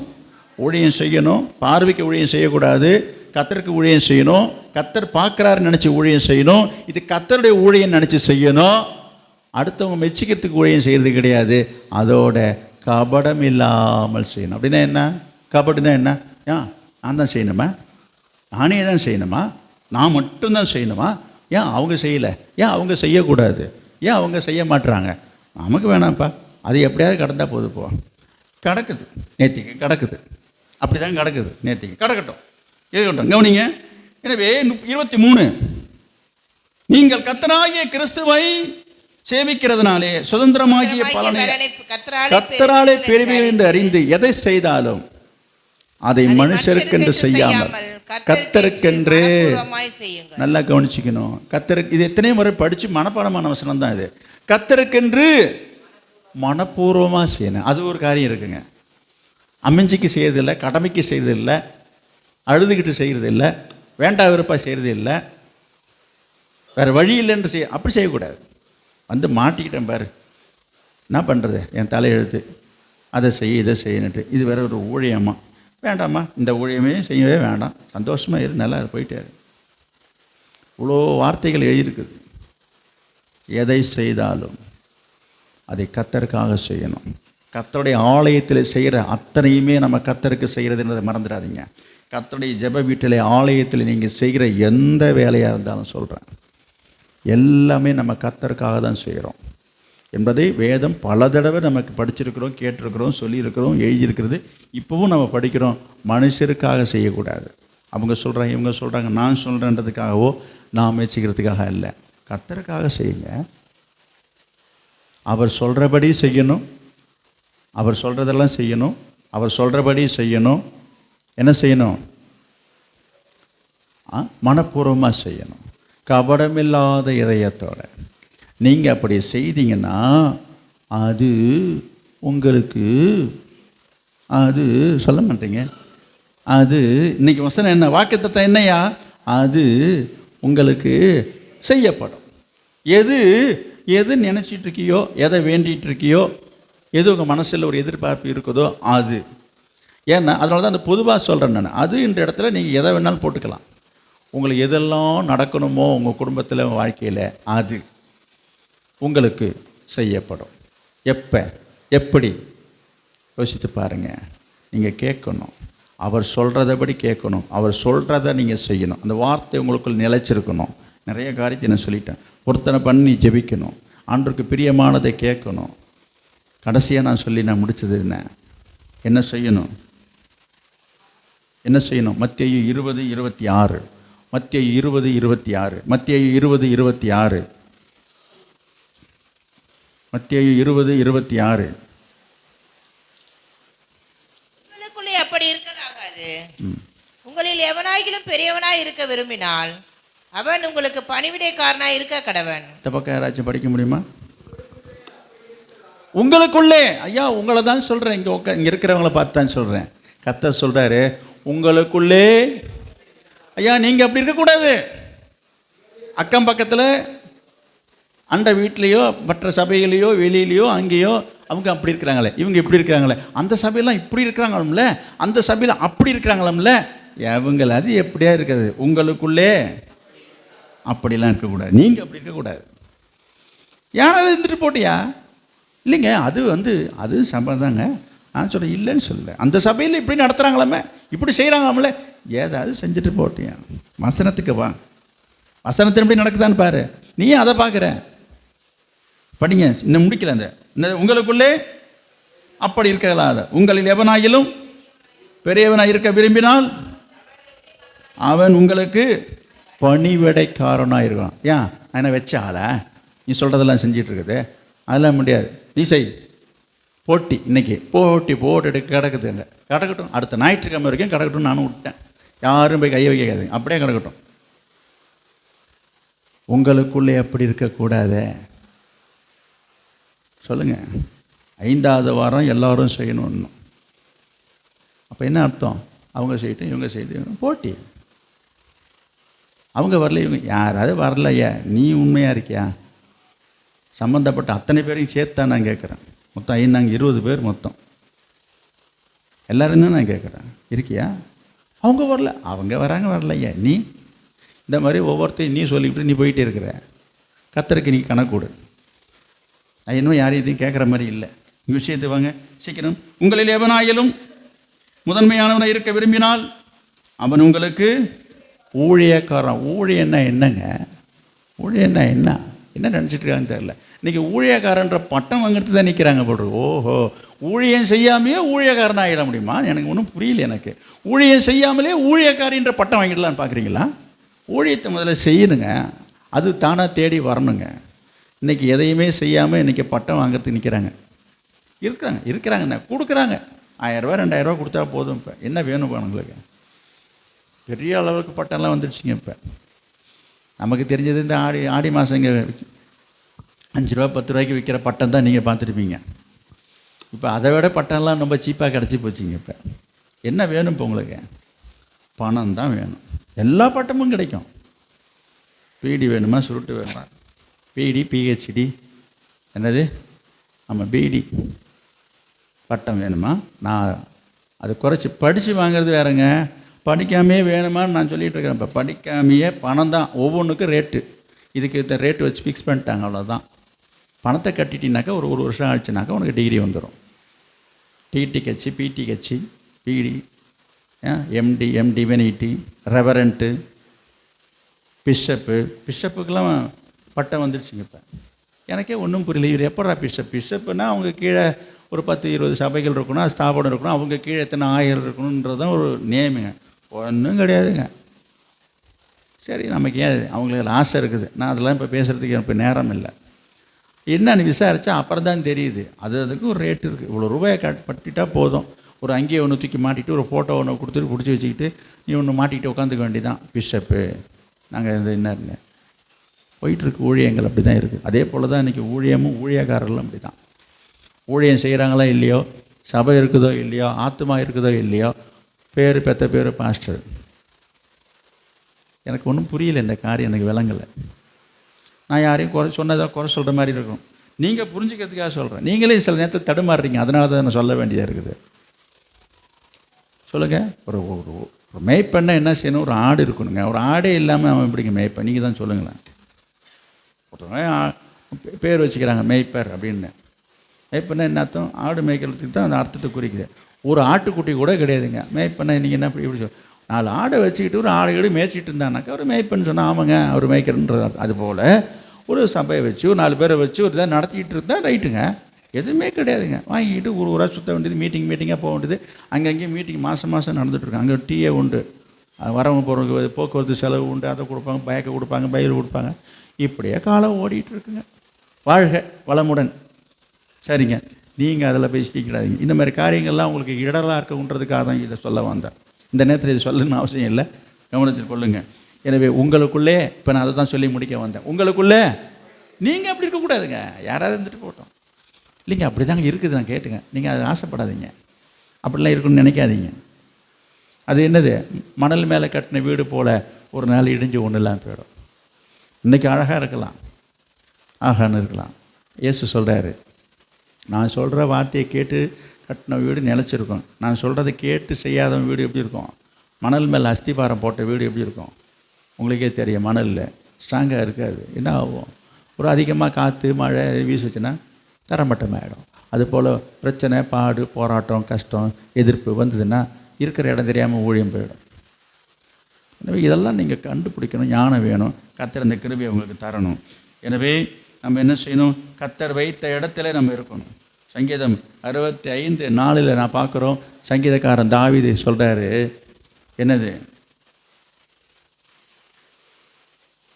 சங்கீதம் 65:4 உங்களுடைய ஆலய பிரகாரங்களிலே தங்கி இருப்பதையே நான் நாடுவேன். பிரகாரங்களில் வாசமாய் இருக்கும்படி, உம்முடைய பிரகாரங்களில் வாசமாய் இருக்கும்படி தெரிந்து கொண்டு சேர்த்துக் கொள்கிறவன் நீ பாக்கியவான். தெரிந்து கொண்டு சேர்த்து கொள்ளுகிற மனுஷன் பாக்கியவான்.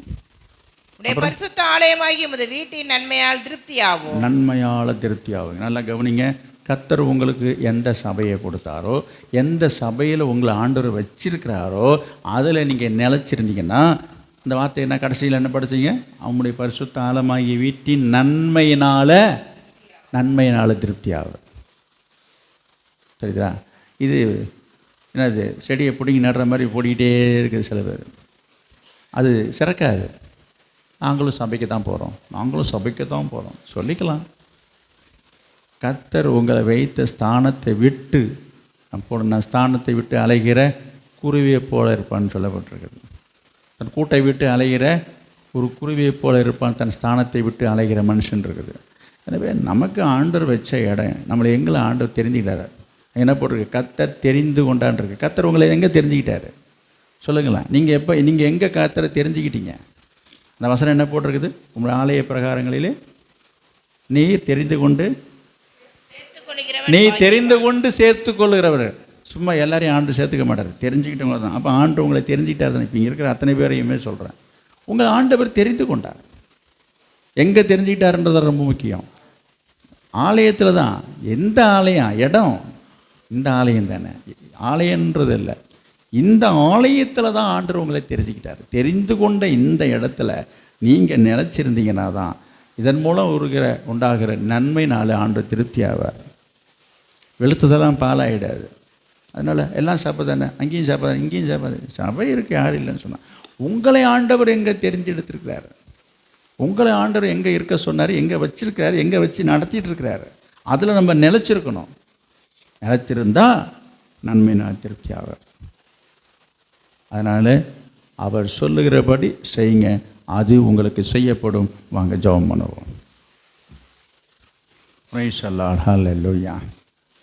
அது உங்களுக்கு செய்யப்படும். நீங்கள் கேட்டுக்கொள்வது எதுவோ அது உங்களுக்கு செய்யப்படும். Praise the Lord.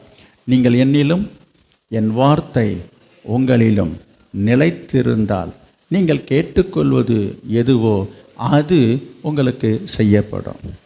Price the Lord, hallelujah. ஓ ரிபாலதர சந்தரம். ஓ பிரைஸ் தி லார்ட், ஹல்லேலூயா. இயேசுவே ஸ்தோத்திரம்.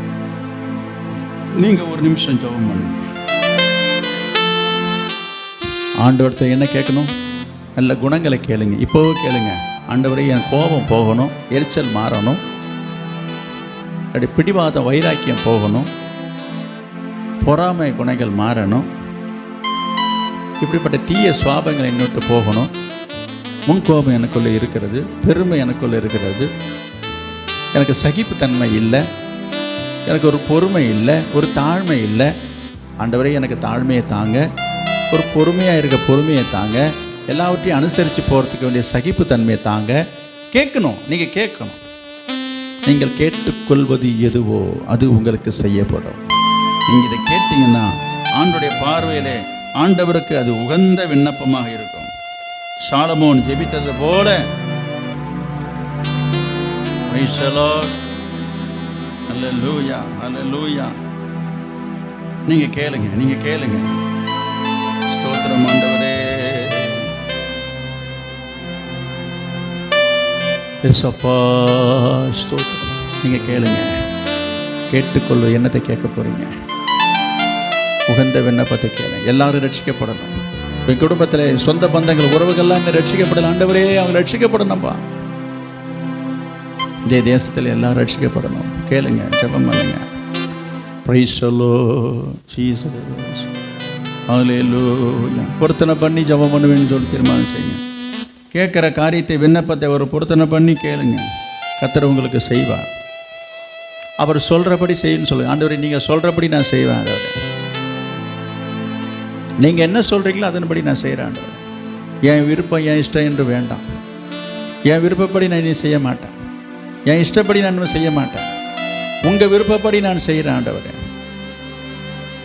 உங்களுடைய வார்த்தை எனக்குள்ளே நிலைத்திருக்கணும். உங்களுடைய வார்த்தையில் நிலைச்சிருக்கணும். சத்தியத்தில் நிலைச்சிருக்கணும். வசனத்தில் நிலைச்சிருக்கணும். எத்தனையோ முறை, எத்தனையோ இடத்துல, எத்தனையோ முறை நான் வாக்கு கொடுத்துருக்கிறேன், சாட்சி சொல்லியிருக்கிறேன், வாக்குறுதி கொடுத்துருக்கிறேன், இதை செய்வேன், அப்படி இருப்பேன் என்று சொல்லி அதில் நான் நிலைச்சிருக்கணும். என்ன வந்தாலும், என்ன நடந்தாலும், என்ன நேர்ந்தாலும் ஆண்டவரே உம்மை விட்டு விலக மாட்டேன், உங்களுடைய சமூகத்தை விட்டு போக மாட்டேன், கர்த்தர் வைத்த இந்த சபையில் சாட்சியாக இருப்பேன். இப்படிலாம் நான் ஆண்டவரை தீர்மானித்தது உண்டையா. அதில் நிலைத்திருக்க எனக்கு கிருபை தாரும். அப்படியே சில பேர் காற்றுல மறந்துடுவாங்க சொன்னதெல்லாம். கொஞ்சம் யோசித்து பாருங்கள். நீங்கள் அந்த வார்த்தையில் உண்மையாக இருக்கீங்களா, உறுதியாக இருக்கீங்களா, நிலைச்சிருக்கீங்களா? அப்படியானால் கர்த்தர் உங்களுக்கு செய்வார். அது உங்களுக்கு செய்யப்படும்.